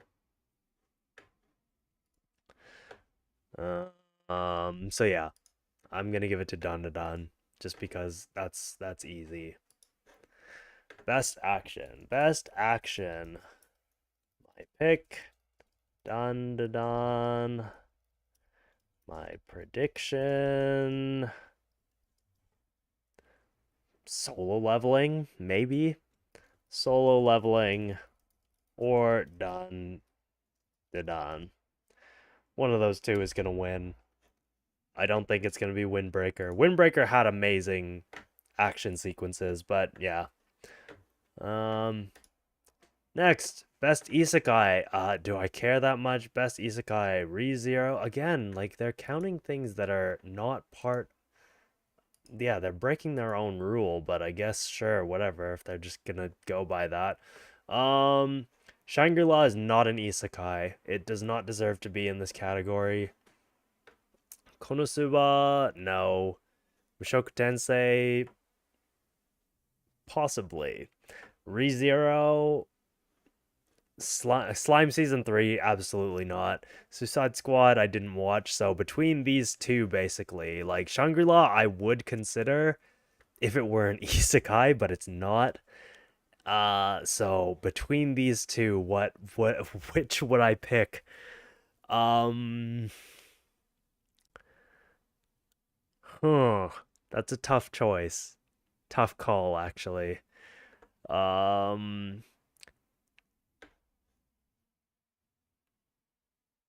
Same with like if I'm gonna consider Shangri-La as an isekai, even though it isn't one, what would I pick between these? Because I like them for different reasons, is the thing. I guess I'd probably give it to Mushoku Tensei, honestly. Um, yeah, let's give it to Mushoku Tensei. So, best isekai. I mean, what is the metric for that too? It's also just best isekai, so we're just picking that there's no real metric for it other than like which one do you like the most out of this group of isekai shows, but they're all very different. Like Konosuba is in a comedy, Shoku Tensei is like an adventure, action adventure, or drama adventure, I guess I should say. ReZero is more action adventure. Shangri-La is not an isekai. Suicide Squad, I don't care about and will not watch. And Slime is like world building, like economics, and it's they're all very different shows. So to have best isekai is kind of a weird, disingenuous type of like category to put them under. I don't know. It seems too broad. So I put Mushoku Tensei. My prediction is probably ReZero. ReZero because it's super popular, even still. But I will not be surprised if it's not ReZero. So we're halfway through this. What is next? Best drama, Sign of Affection, Dead Dead Demons as a best drama. A drama. I guess it's a drama. It's more of a sci-fi. It's kind of a weird. It's like a big mix of genres. Freeren as a drama. Oh god! I just knocked my mic off its stand. Let me lock that in. As a drama, what was the best drama out of these? I don't know if Freeren I would consider a drama. I suspect it's probably still gonna win regardless, but I don't think I would call it a drama. Oshinoko is a drama. Like these two are dramas. Dead Dead Demons. I don't. I don't know if I would. There's dramatic. There's dramatic elements in it. Pluto again. I didn't watch Pluto, so I can't say anything about that. But Apothecary Diaries. Yeah, I guess I would consider this kind of a drama. So it's these three mostly that I would consider. And in terms of drama though, put your mouse on the info button on drama. These anime convey something essential about the human experience. Their mastery of building and relieving tensions sets fans on the edge of their seats, feeling all their feelings and compelling them to invest deeply in the characters and their stories. That's very broad though, cuz like in that sense, I mean like building and relieving tensions sets the fans on the master of building, feeling all their feelings and compelling them to invest deeply in the characters and their stories. The thing is, like, what is the story of Freeren? Because, like, you could make the argument that Freeren is like it is like the most dramatic of these ones, but at this like at the same time, I'm kind of sitting here like, is Freeren? Is it really? Because like, there's not really the story is they are traveling to they're traveling to the end goal. I forget the name of the place, but they're traveling to the place, uh, for this one goal. And like I mean like yes, I care about the characters and stuff, but like they're not there's nothing specific that they're trying to accomplish. Where I mean, I guess Apothecary Diaries, you could argue the same thing, but there's a lot more like internal, a lot more like little things that are happening all the time. Whereas Free Ren, they're just kind of like going on this adventure and like taking things as they happen. Dead Demons, I guess, yeah, okay, yeah, that's fair. I guess in terms of how they're considering best drama, Dead Demons could fit in here. Yeah, you know what? I'll give it to Dead Demons if we're going by that metric. It's still not gonna win. It's still gonna be Free Ren. Who are we kidding? Best drama, my pick is Dead Demons.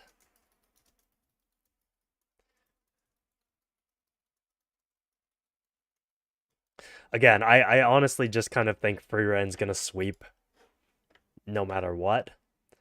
So a lot of my predictions are just gonna be Free Ren. Best slice of life. Oh, and surprisingly, Free Ren is not here, even though Free Ren, despite being set in a fantasy world, is very much a slice of life show.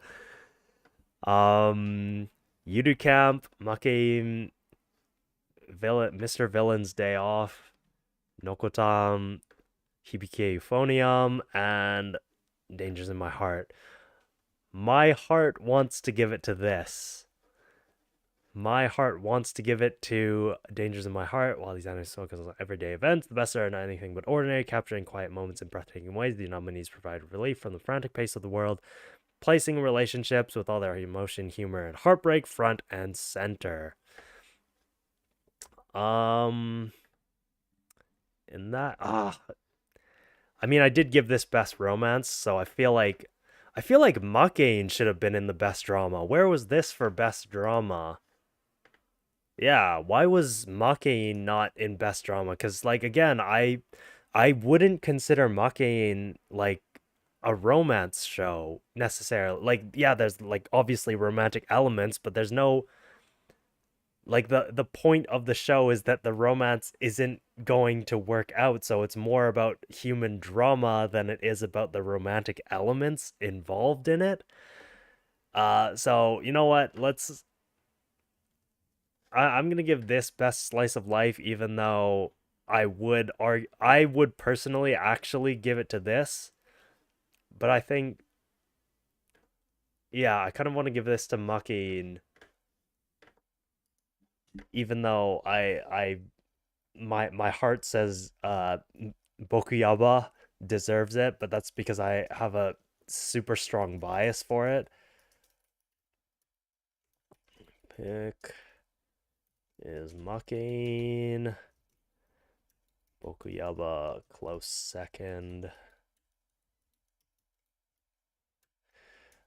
My prediction. This is where it's gonna be weird. Actually, you know what? I kind of think Muckein's gonna win for best slice of life. Because I think these are the two most popular shows between like amongst all of these. But yeah, let's give it to Muckein. This should have I actually would have given this best drama, Muckein. So it's kind of dumb that it wasn't there. I'm gonna make a note of that actually. Why no Muckein? Kane. It's much more of a drama than a romance. Mocking was such really cool. Yeah. Yeah. Like I absolutely loved the way the show handled everything that happened in it. Best main character. Okay, this is another kind of thing that I don't really care about too much. Freeren, Kafka, Momo, Okarun. Wow, putting two characters from the same show. Mao Mao, Sung Jinwoo. No question, Mao Mao. Sweet, Mao Mao takes that. I wouldn't even Freeren. I don't even think Freeren is the best character in Freeren. So the fact that like I would argue Fern. I like Fern a lot in Freeren. I like Stark a lot in Freeren. I like both of them more than I like Freeren. And that's not to say that I dislike Freeren herself, but yeah, no, it's best main character. My pick is Mao Mao from Apothecary Diaries. And my prediction is Freeren.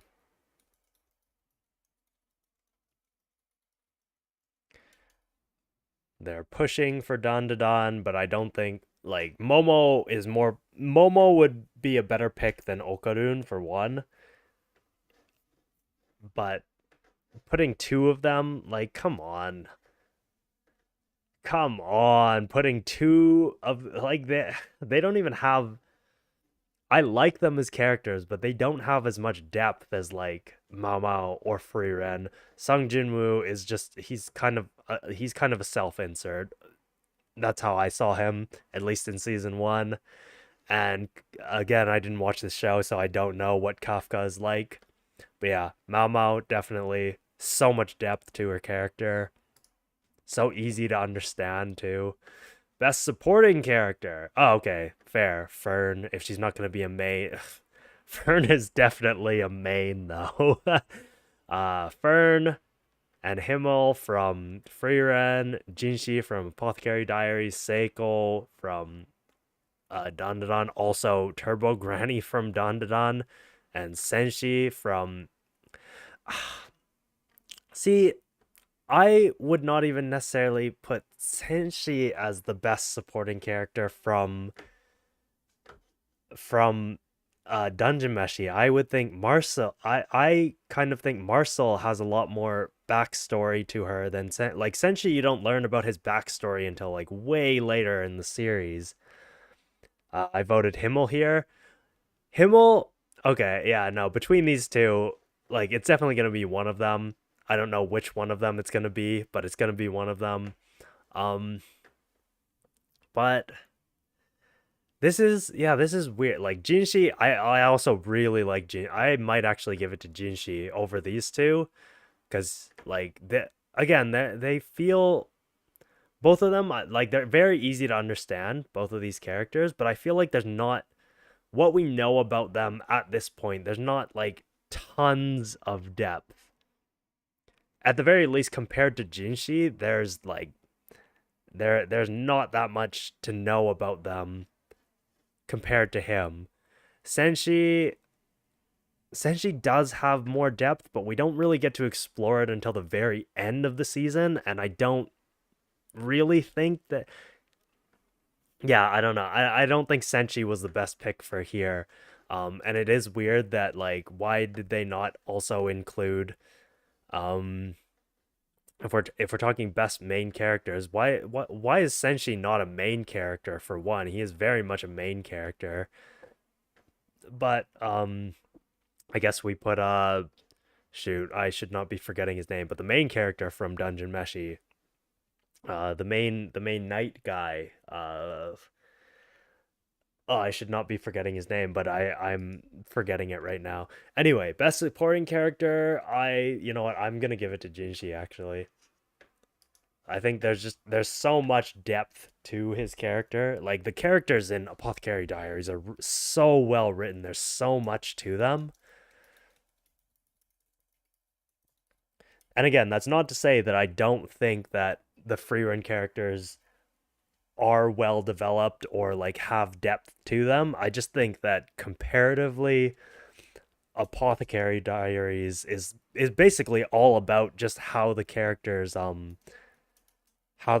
interact and how they grow and change by being in contact with each other. So my pick is Jinshi from Apothecary Diaries. And my prediction is someone from Frieren. If it's a Dandadan person, I'll be really upset because neither of the Seiko and Turbo Granny like they don't deserve that. And Senshi, I would be okay with winning, but I don't think he deserves it either, especially even amongst these characters here. Um, Fern or Himmel from Free Ren. Yeah, so Jinshi, let's go. Must protect at all costs. This is a thing that I don't care that much about. Must protect Senshi can protect himself for one, okay? So um Anya from Spy Family, Freeren from Freeren does not need protecting. She can protect herself. Okarun, also a character who can kind of protect himself. Senshi, again, Tokuyuki Hojo. Who is that? What even is this? I don't want to vote for you. The Elusive Samurai. I think I might have heard about this, but I did not watch it. I don't know anything about this. And Yuki. Oh, okay, Yuki. We're giving it to Yuki. Anya already won. She doesn't deserve it again. Um, must protect at all costs. I know what they were trying to go for, being like cute characters or whatever, but like it seems like they didn't have a big pool of things to choose from. Well, like, is that true? 100 Girlfriends. Shizuka from 100 Girlfriends definitely deserve to be here. So let's make a note of that. Oh well, first my pick. Yuki. Oh, Yuki from sign of affection. My prediction, I actually have no idea. It's probably going to be Free Ren, which is dumb, but it's probably going to be Free Ren or Anya.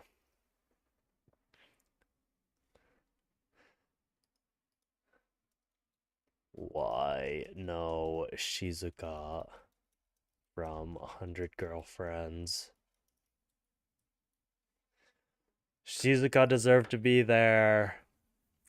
Who else deserved to be there as a character to protect at all costs? I mean, like, clearly it doesn't mean anything if Frieren and Senshi are in the running for it, but Anna could also be like Anna or Kyotaro, both of them.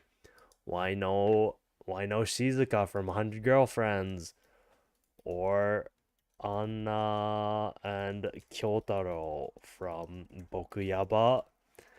They were also, or like even like I didn't even like this show, but I would assume this character, like the main character from this one from the Weakest Tamer show,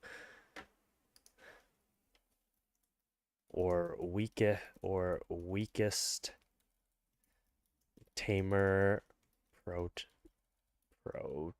pro protagonist. Wow, we're just gonna run through all of these because I definitely want to see why they didn't pick a lot of characters they did.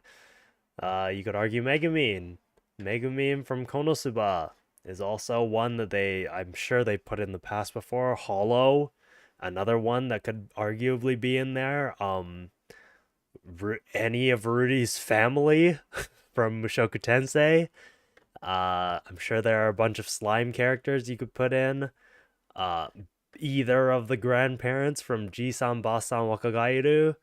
Um, I'm sure there were characters in here. I just didn't like the show. Anyone from Yuru Camp. Uh, anyone from Shinigami Bocchan.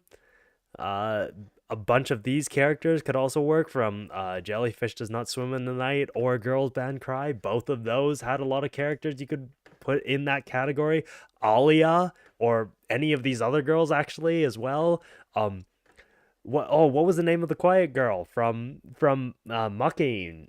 Like any of these girls like could have worked. Any of the girls from Mucking or any of the girls from Mucking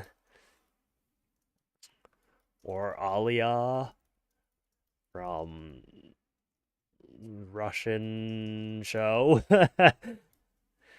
Nokotam, which I don't care for her, but she kind of falls into that role. Giji Harem's main heroine, Senpai wa Otoko no Ko. This also could have been a good romance kind of pick. Uh, the Gimai Seikatsu protagonist. Yeah, no. What? There are tons of characters. Why did they put Senshi?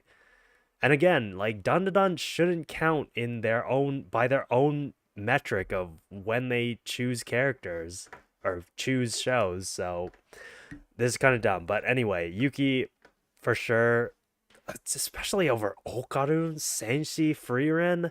Anya's already won. She doesn't deserve to be there. And like this one, maybe, but I don't know anything about this, so I can't say much. Ugh, annoying. Crunchyroll already failing again. Best anime song. Ugh. Um, what do we do? Um, Abyss by Youngblood. Bling. I don't want to give it to this, but it's probably gonna win. Fatal. Gemna. That was a cool song. Don't remember. Dun dun dun dun dun dun dun. Oh, it's gonna be one of these two. It's probably gonna be Bling Bang Bang Born. Yoasobi. This was like I agree with most people. This was not a good pick for like a free Ren song. Um I also didn't really keep track of the Annie songs of the year, but like this wait, hold on. Oh, I'm looking at the wrong things right now. Um it just says best anime song, so that's like endings or openings, like both of them, but I'm pretty sure these are all openings. So clearly they didn't care about the endings at all. Let's see. This had good music, so that should have been nominated. This also had good music. Shangri-La had some good music. Just speaking of like the opening or ending songs, Kanojo mo Kanojo, I think had some cool songs. Migito Dali had an amazing ending song. Uma Musume, I remember kind of liking. Zom 100, I guess that already won something, or at least it got nominated. This had a really this I loved the opening for this. The one by shoot, I'm forgetting the name. Uh Bokuyaba. Bokuyaba had like amazing opening and ending songs. Otonoke is better than Bling Bling Bling Born, I think musically. Oh, for sure, but like that's not what I think is gonna win. Uh, it should. If it's between those two, Otonoke is definitely a better song musically and should win, but the TikTok brain rot is gonna make other things is gonna make Bling Bang Bang Born win. Um, this did Windbreaker have good music? I can't remember. At least for the opening or ending. Uh, this Spice and Wolf had an amazing opening at the very least. Like opening 1 was great, opening 2 was also great. The ending songs I didn't care for as much, but the opening songs were really good for that. Girls band Cry? Wait, there's no girls band Cry or Jellyfish Does Not Swim in the Night. Neither of those made it into here, and those are both music shows. Ugh, garbage, absolute garbage that neither of those. Nah, nah, nah, nah, nah. Also, Camp always has a banger opening, and I can't remember the ending for it. I can't remember this season's opening and ending, but like these two shows definitely they're insert songs, and Girls Band Cry especially for its opening song, like no, no. That's not cool. Like Spice and Wolf already, I was kind of like they didn't include the Spice and Wolf openings. Uh every single ending. Although I guess in fairness, the ending for Alia hides her feelings in Russian. They were all pre-existing songs just covered by the by the Alia's voice actress, so I understand. Makain had an amazing opening, and it had three, like all three of its ending themes were really good too. Uh, I'm surprised this that Nokotan didn't, or Kostan did, whatever you want to call this, the deer show didn't have didn't get a spot. Wow, they what did they do? This show had like an amazing ending and opening. No way. There's no okay, now you're seeing the music side of me come out because there's no way that they like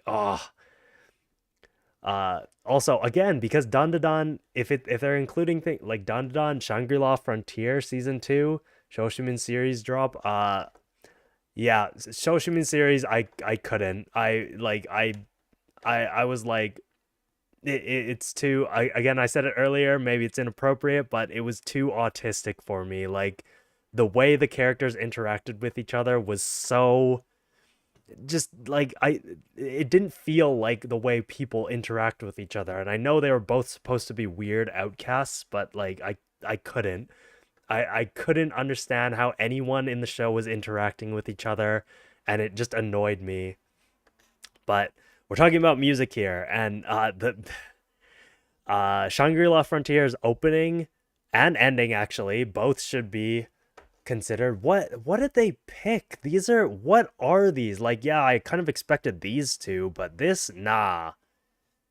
This I don't remember. This was a cool song, but definitely not cooler than any of the other ones I just pointed out. I don't even want to vote for any of these. I'm not going to vote for any of these cuz I don't think any of these deserve it. So, best anime song, my pick, none of the nominations.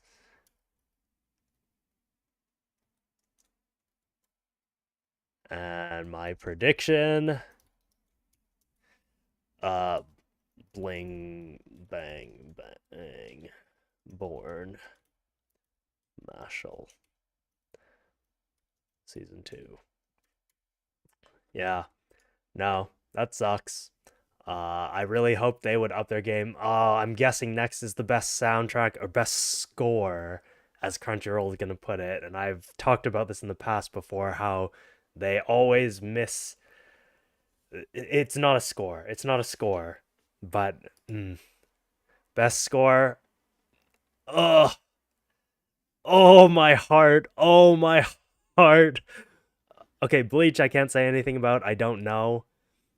Sagishiro, okay, he is a very good he's like a top composer, so I won't argue that. Dandadan, I don't remember any of the music from Dandadan. Like Ushio Kensuke, one of my favorite composers, but still just like I don't remember any of its music. No, this is gonna it's definitely gonna come down to like these three, and like it better be free run. That's all I can say. Why did they not list the composer for any for these shows? What is happening here? Look back, was Look Back not also Ushio Kensuke? I forget. Oh no, it was someone else. I can't remember who it was though. Solo leveling not Sawano Hiroyuki? That yeah. No, it's definitely it's got to go to free run. Like I kind of already predicted, but the fact that they didn't put Dungeon Meshi in the running here, Dungeon Meshi or Spice and Wolf hasn't shown up at all in any of this, and I'm kind of annoyed about that. Um, but let's see what other things deserve to be here. Free run's here. Apothecary Diaries definitely deserve to be there, and like it's not for no reason. 100 Girlfriends has an amazing soundtrack. Kanojo mo Kanojo has a cool soundtrack, but I can understand why it's not there. Migi and Dali had a cool soundtrack. Um, wow, I'm definitely gonna make another complaint video about this. Dungeon Meshi, like that is a crime the Dungeon Meshi is not in this one. So here, wait, let me just cast that vote quickly. Best score, Lamau. My pick, Free Ren. My prediction. Oh god, I hope it's Free Ren. Please, I'm begging. Don't let solo leveling or Demon Slayer win. No Dungeon Meshi. So there was no Dungeon Meshi, no Spice and Wolf. Dr. Stone. What else were they missing? 100 Girlfriends, Spy Family, 100 Girlfriends, Spy Family, Apothecary Diaries. That's crazy. That's like that just from like fall 23. Let's see. So Dungeon Meshi, Marshall, Yubisakto Rennen had a nice soundtrack, but listening to it on its own. The Weakest Tamer actually has an amazing soundtrack, which is weird because it's like such a like a bland show. Bokuyaba also had a like I would argue that's the better Ushio Kensuke score over Dandadan. Like this one had a way better soundtrack. Mushoku Tensei is I have like things to say about it, but I don't remember the music from this season, but also it's never been nominated, so I think that's worth mentioning. Mao Gakuin Demon King Academy. Girls Band Cry. I don't remember the actual soundtrack, but if the like Crunchyroll doesn't seem to know the difference between soundtracking and scoring. Camp always has great music, so Camp.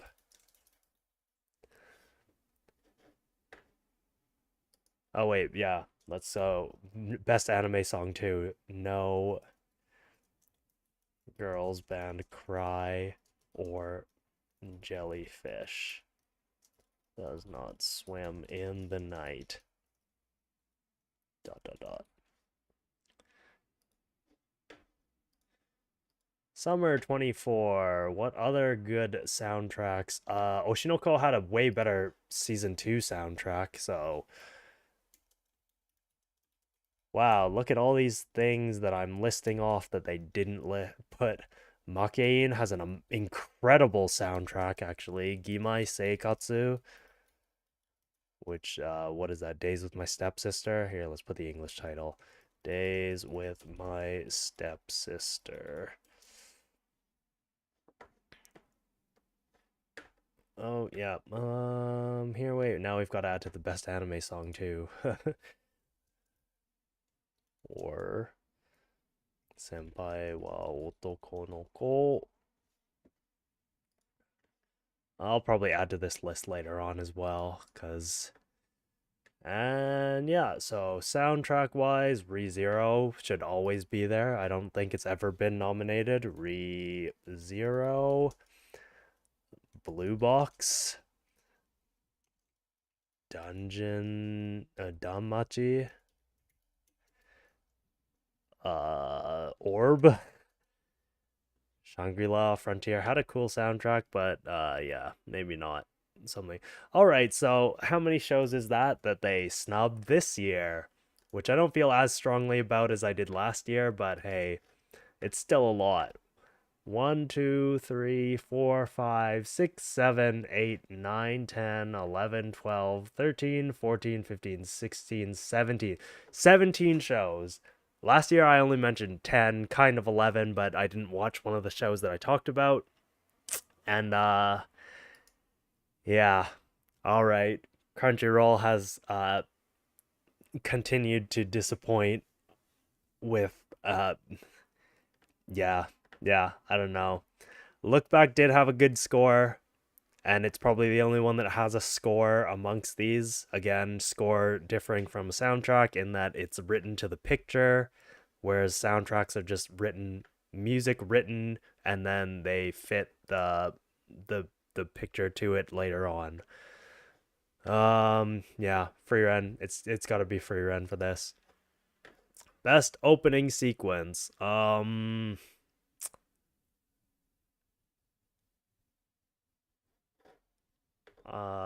I feel strongly about any of these of the ones I've seen? One, two, three, four. This was cool. This was a TikTok brain rot. I don't remember this, so we're giving it to Don Da Don. But I'm sure there were better opening sequences than Don Da Don's. But I can't think of what they were because I didn't pay that much attention to the openings this past year. Best OP. My pick. Oto no ke. Don Da Don. My prediction. What do we think? Is Mashal gonna beat out? Yeah, I think Mashal's gonna win. Bang, bang, born. But hoping for Otonoke. We'll see. We'll see which one wins this, but honestly, I don't feel that strongly about, because if we're talking about like the song in addition to the video itself, I would have to go back and rewatch a bunch of these, and I just that's not like I don't feel like doing that right now. Um, Honestly, Bokuyama had one of the best ones, I think. So actually, now that I'm thinking about it, it might have had the best one of the year. Also, Girls Band Cry. Yeah, what are we doing here? What? Oh, Mocking? Oh, Mocking? What? Did Mocking not even? Oh, no. Oh, no. Now that I'm looking at this. Yo, what is this? Oh. Also, Blue Box had an amazing opening. Orb had an amazing opening. Shangri-La had a, oh, okay. Yo, what are we doing? What are we doing? Okay, we're gonna make note of this too. No, what was the first one that I said? No Bokuyaba. There's no Bokuyaba. There's no. These ones I don't remember super well. So I think that's okay. These ones I'll leave. Dungeon Meshi. The openings were okay, but they weren't anything super special. What was I saying? Well, Spice and Wolf, I didn't say that, but Spice and Wolf also. Spice and Wolf. Crunchy tier. Yeah, Crunchyroll, anytime it comes to anything music related, the judges, whoever they get to judge, they never know anything about music, and it drives me insane because it cannot be that hard to just like find some people who know anything about music, because like this part's not even just the music, it's like the opening video sequence that goes with the music, but like to an extent you also need it's all tied to it, it's all tied together, so you know there's got to be some level of understanding. Senpai Otoko no Ko also, how was I don't remember the opening, the video for it. Blue Box. Orb has a really cool opening. Shangri-La Season 2. Shangri-La Season 2. Yeah, we'll leave it at that. But, damn. They're... Best ending. Let's see what they put. Burning like nothing even happens in this ending sequence. Antanante. I would be lying if I said I remembered what the Don to Don ending sequence looked like. Same with solo leveling. I just don't remember. I didn't watch this, didn't watch this. So I've only seen these three. This one, like, nothing happens. And these two, I don't remember. So I don't even think I can vote. Did I remember to cast a vote? Okay, I did. I did vote in that. I don't even think I can vote in this because, like, Burning, I don't think was very interesting visually. The song, I like the song, but it definitely wasn't as good as season one's. Like Mephisto was such a better song than Burning was, and yeah, ending sequence. Doctor Stone, best. Okay, best ending. No Doctor Stone. So my pick, none, because I don't remember any of them. My prediction. What do we think's gonna win? What is gonna win this one? I genuinely have no idea. It's probably between these two, if I'm being honest. Don to Don or solo leveling. I think I won't even decide. I'll just say it's gonna be one of them. Solo leveling or Don to Don. But yeah, what else had a cool ending? Migi and Dolly had a cool ending. Did this have a cool? And I can't remember. I know the openings for it were really cool. Spy Family always has really good. Actually, Spy Family always has good openings too. What? Spy Family. That's another one. Spy Family. Dungeon Meshi. I don't remember the what was the ending for it. I know the music. Oh, the music was really good, but it was just like still images. So yeah, I guess that wouldn't really count. Same with like Bokuyaba, good song, but just not really anything worth like looking at visually, which is what we need to consider here. Um Spice and Wolf had some cool visuals, but I didn't really like the song, so I'm okay with it not counting that. Girls Band Cry, I don't remember what the ending song was. The opening was amazing. Um, we're just gonna. I guess it's fair to kind of discount Alia because again, it changed every episode. Well, I guess they weren't original songs, so that's where I guess we can't really count them. Makain, Makain, Makain, 100% deserved to be in there because it had some of the best visuals for its endings. Absolute, like, that absolute travesty that they didn't include that actually. Senpai wa Otoko no Ko.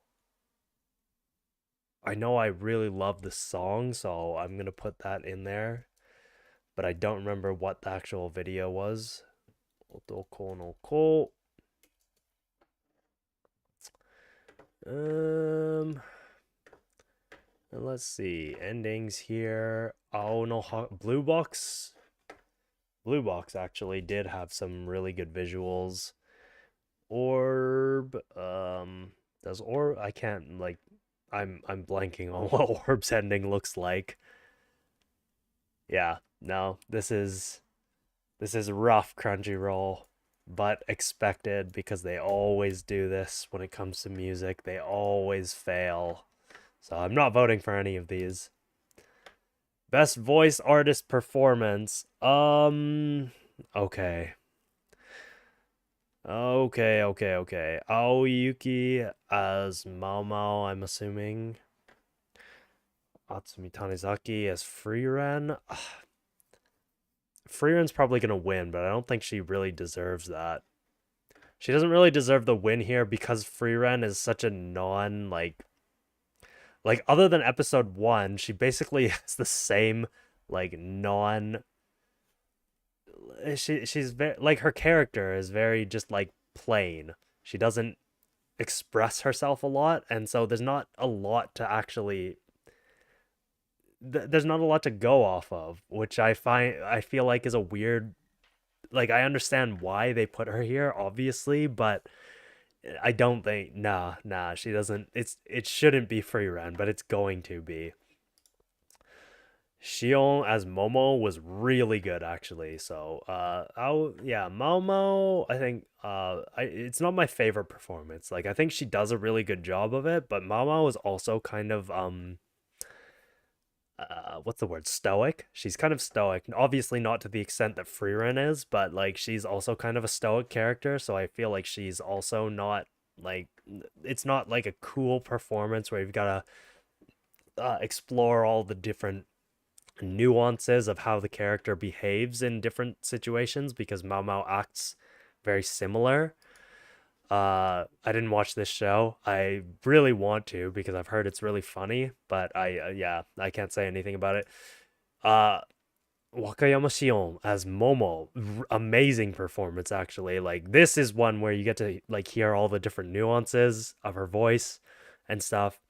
And also Senbongi Sayaka as Marcel. Like this was an amazing performance. Natsuki Hanai, um I kind of hate when they do this. I understand that this is for characters and the performances. So here I can kind of forgive it, but I don't like when Crunchyroll puts two nominations from the same show in a thing.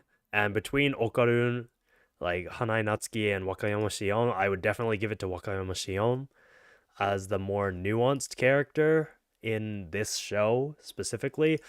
Between I think it's between these two for me.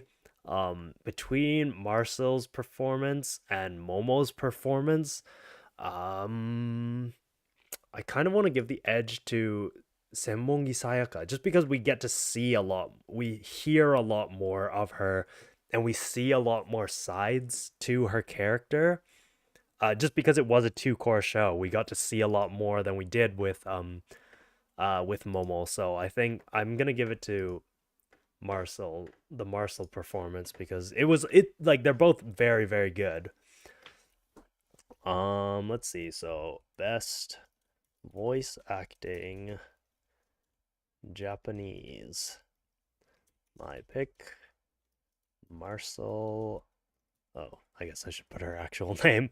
Senbongi Sayaka as Marcel. Dungeon Meshi. And my prediction is Free Ren as a Free Ren. And I will, this is actually probably one of the only times where I'll be a little bit upset if Free Ren wins, because this is probably, like, again, I haven't seen this show, but I've seen clips, and just like seeing the performance that this guy gives for his character, honestly, I feel like if it were like a different show, but the free run, like the performance for free run is not like so many of the other characters in free run probably could have been here above free run herself. So I find like this is such a weird pick. I feel like this is why I don't understand when judges pick people.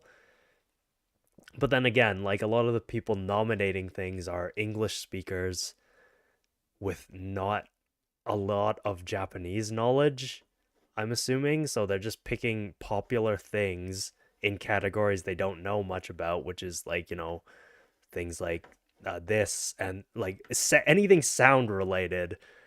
People don't tend to know things and they just pick things that are popular. Um, which bothers me because as a sound based person, I'm the opposite.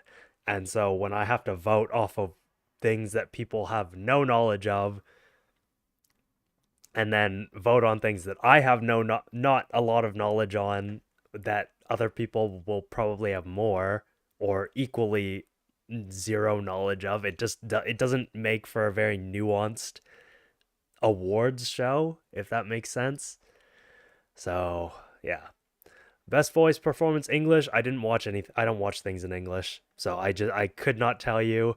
If I had to make a choice, it would be one of these two, just because I'm somewhat familiar with their work. Is this the Freerun voice actress? Absolutely not. I saw like a couple clips, and just like the voice, maybe her acting is fine, but her voice is not fitting for Freerun like whatsoever. So I didn't like it. Um, Alex Lee and Sungwon.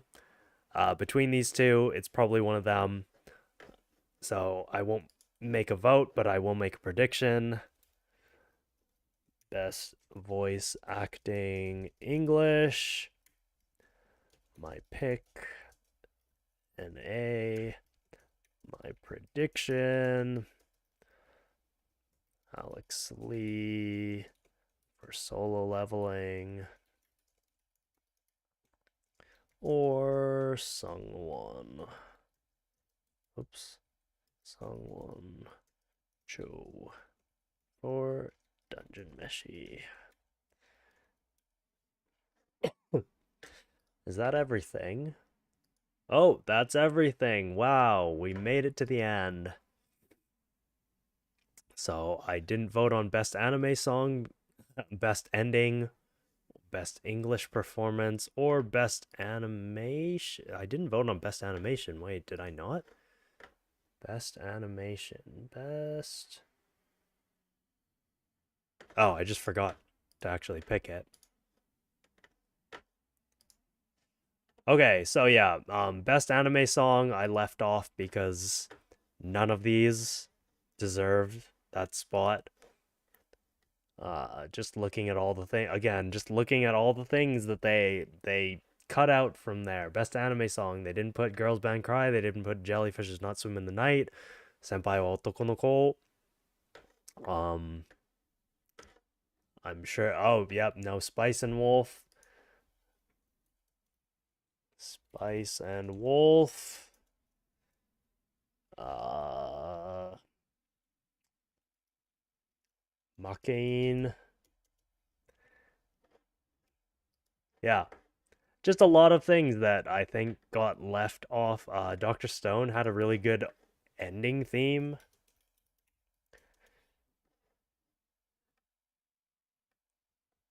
I know. Oh, the inexperienced you and inexperienced you and inexperienced Kei Kenzumi. I'm just gonna call it that.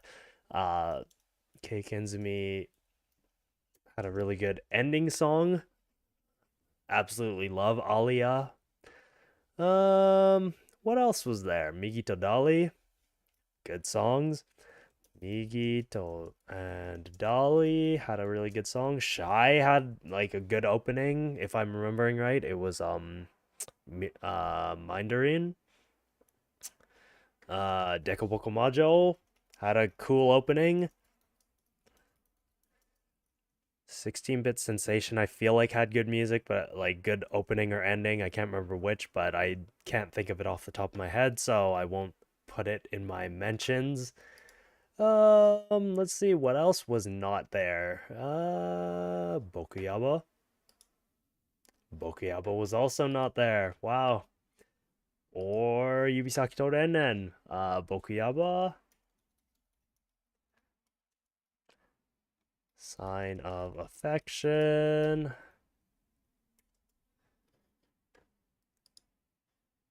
Yeah, music is not Crunchyroll's strong suit, and it bothers me a lot. Actually, Windbreaker, I feel like the Windbreaker song was pretty good too. Not that I remember it,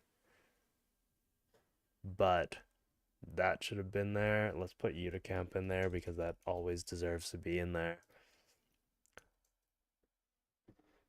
Say radio, I don't remember the song. Alia, Make. I already typed in Make.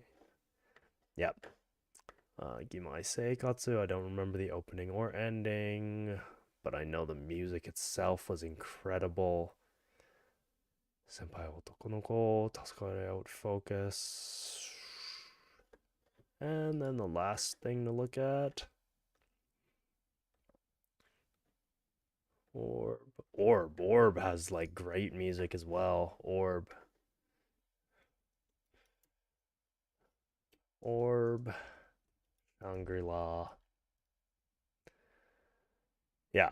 Okay. Well, for now, that's enough. That's enough mentions because it's basically the same as the score. Like the scores, they don't necessarily align, but you know. Well, as far as that goes, I voted on everything but three. Two of them because they didn't deserve a vote from me. Um, because the nominations were garbage, and the last one just because I don't watch things in English, so I have no idea what performance is probably best. But in terms of actual, things that deserve to be looked at, is there a way to zoom in on my notes? Should be. Oh,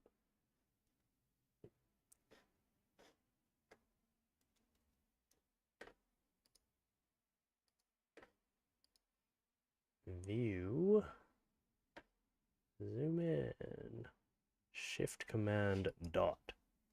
Oh, okay.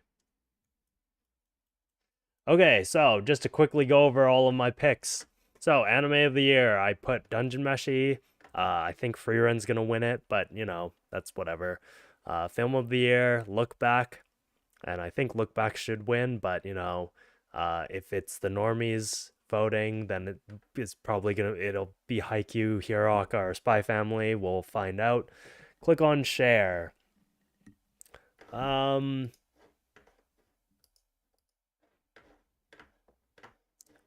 I will do that later. I'll do that later and share it on YouTube or on Twitter or wherever. I just want to quickly go through this. Best continuing series. I put Oshinoko. I don't feel strongly about that. Prediction is One Piece. New series. Mm,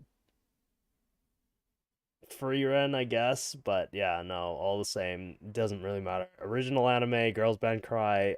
I predicted Girls Band Cry, but I don't think that's gonna be correct. Um, Horizontal versus vertical. Actually, what does that mean? Oof. It's tiny. Why is this so tiny? Oh, and that's terrible quality. Why is it? Why does that suck?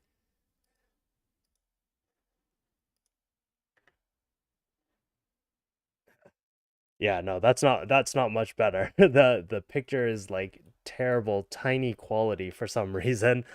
Um, yeah, I'll share that later on, but for some I don't know why it's so tiny. Anyway, yeah, so original, I put Girls Band Cry. I predict Girls Band Cry will win, but I have no idea on that one. Best animation, Don Da Don, slightly over Free Ren, but I think Free Ren's gonna win. Apothecary Diaries for best character designs, probably Free Ren or Don Da Don, depending on what audience think of in terms of character designs. But I feel pretty strongly about Apothecary Diaries, so I won't be surprised or very upset if either of these win, but I do think it should go to Apothecary Diaries. Best director, not one that I feel strongly about. Dungeon Meshi, but I think it'll be One Piece Fan Letter or Free Ren, depending on which one got more views, basically, and more people on Crunchyroll that decide to vote. Background art, absolutely. Like I have no idea. I don't did not care. So it was like Dungeon Meshi, sure, whatever. But it's probably gonna be Free Ren. Best romance should be Bokuyaba, slightly above Yubisaki.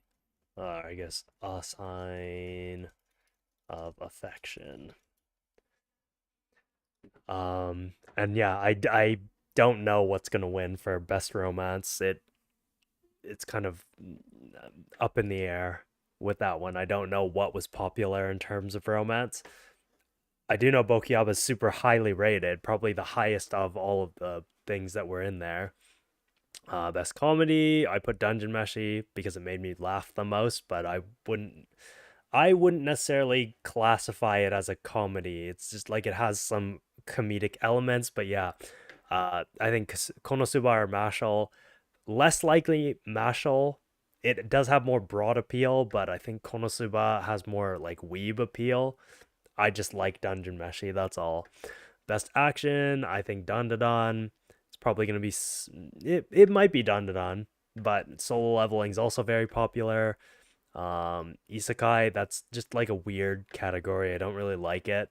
Mushoku Tensei, but ReZero is still like supremely popular, especially I guess what's popular in Japan doesn't really matter what's for the Crunchyroll Awards. So I have a skewed sense of what's popular because the kids, I guess, that I interact with over here have a very different sense of what they like than what Western audiences like. Um, Best drama, stupid that there's no mocking. But I put Dead Dead Demons, which I'm having second thoughts about, but I also like if I go back and look at the picks or what was there, I don't think any of them were very good.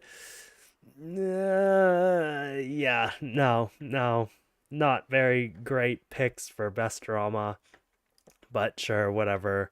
Um, Apothecary Diaries probably could have done well. Best Slice of Life, Mucking, Bokuyaba. Yeah, I don't know about that one. My best main character, Mao Mao. Though Freeren's probably gonna win, which is weird because again, I don't even think Freeren is the best character from Freeren. Best supporting character, also Apothecary Diaries. I just think that the characters in this show are so well written that they're like leagues ahead of anything else, but like because Freeren has the broad appeal, it's probably still going to be Freeren. Protect at all costs. There's no they're missing a ton of characters from other shows, but I say Yuki, which is like a million percent not going to win. And it's probably going to be Freeren or Anya.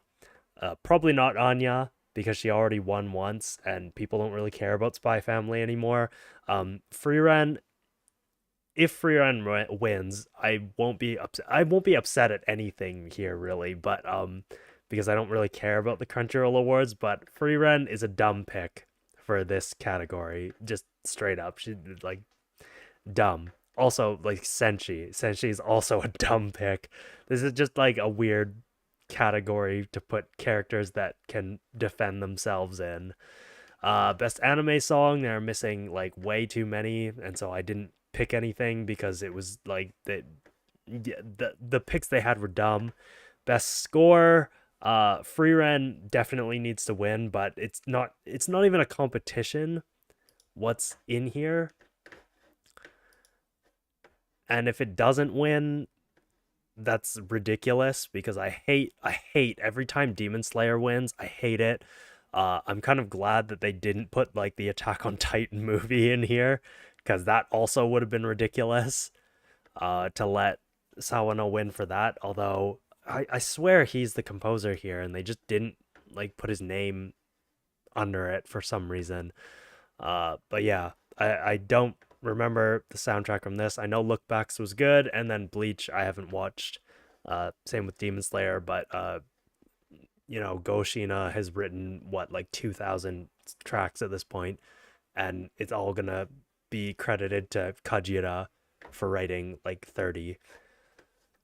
Best opening, I put Otonoke, which I don't agree with, but of the picks, it's probably the best one over Bling Bang Bang Born. But that's probably gonna win because TikTok brain rot. Best ending, I didn't pick one because I didn't remember anything that was there. Uh, so it's probably just gonna be a popular show's ending. Voice acting, Sembongi Sayaka as Marcel from Dungeon Meshi, although it's probably going to be Frieren, which this is, again, like I said earlier, this is probably the only one that I would actually be annoyed with if Frieren wins because this is not the show to nominate Frieren for best voice acting. But like nominate any of the other characters, but Freerun herself, not really. And then the English, again, I don't watch shows in English, so I couldn't tell you what would be the best choice. So those are my choices for the Crunchyroll Anime Awards. We will see.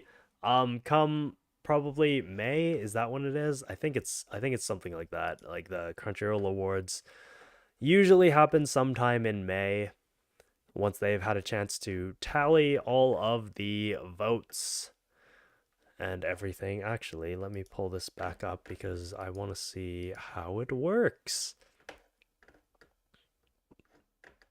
What are the Crunchyroll Awards? Oh, boy, we are very zoomed in right now. They take place in Tokyo, May 25th. I will not be in Tokyo then, but that's fine. It's not like I would need to go there for it. How does voting work? Judges nominate. The judges sucked for music again this year. What's required of fans? How often can I vote? I already voted. How are the 6 nominees selected? We'll determine them in the first round of voting. Each judge submits up to 5 eligible candidates per category using a password-protected digital ballot, and the 6 candidates who are mentioned most become round 1 nominees. This is what I don't like. Because it's just like popular stuff always goes through. They submit up to 5 eligible things, I guess, so they don't have to vote in categories that they don't want to, but they still vote in categories they know nothing about, and then, yeah, it's... I will just wait to be salty when I see the results for music because they're dumb. Who are these people? These are the judges. So, who are the people? These are all the people that we can blame for these things. Do I know any of them? Ben, the a journalist. Yeah, who are these people?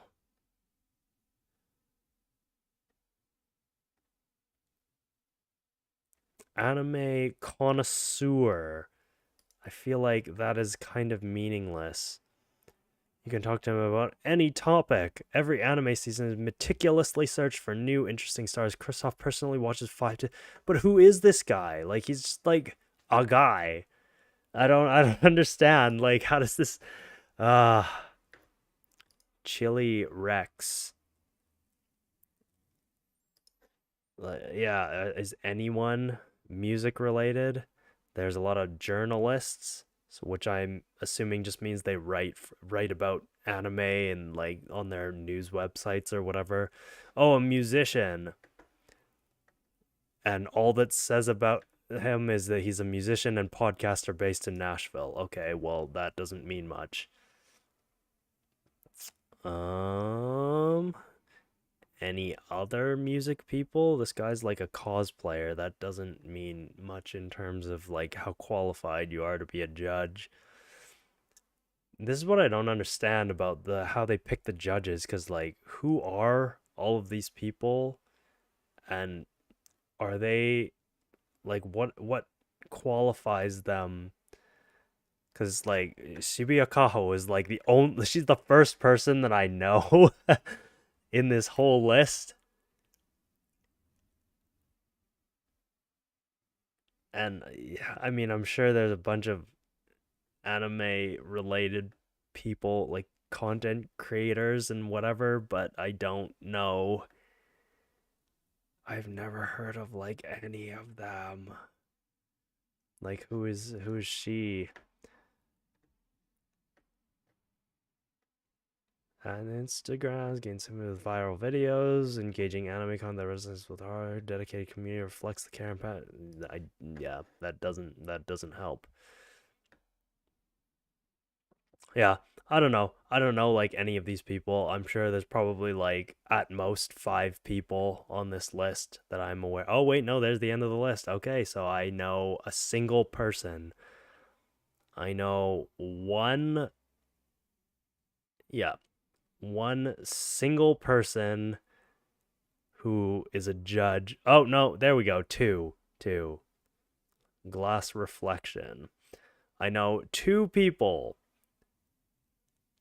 and that's it. And I'm not going to say that the other people don't have qualifications to be judges in this, but I'm gonna be honest, like it would be nice to know who some of these people are and have a little more background on them than like that one like what is presented here. So it's yeah, I don't know. I don't feel super strongly, or I don't feel great about the things that they've decided to choose, but yeah.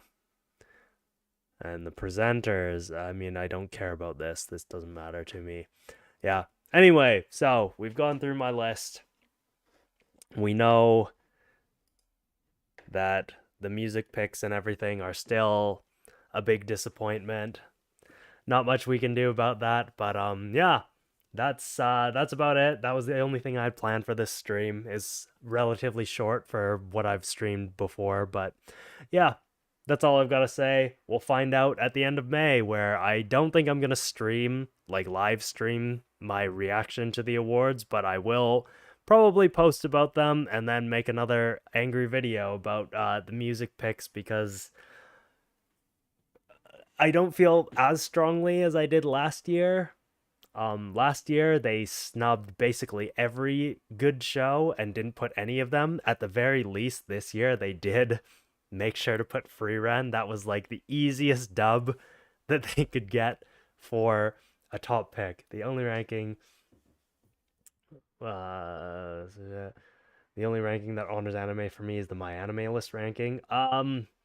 That's a debate. Okay, like sure, I don't agree with that necessarily, but sure.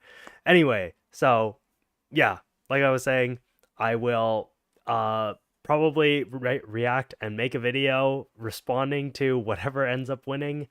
Um as long as Freerun wins the best score, I don't really care about what any of the other things are because I've already kind of said my piece on everything else. So yeah, but anyway, I know there weren't a lot of you that tuned in, but thank you for checking out the stream, and that was it for tonight. Uh I will see you next time. I'll probably have a video up before the next the Crunchyroll reaction, but we'll see what happens. So anyway, thank you for checking in, and I'll see you guys next time. Bye.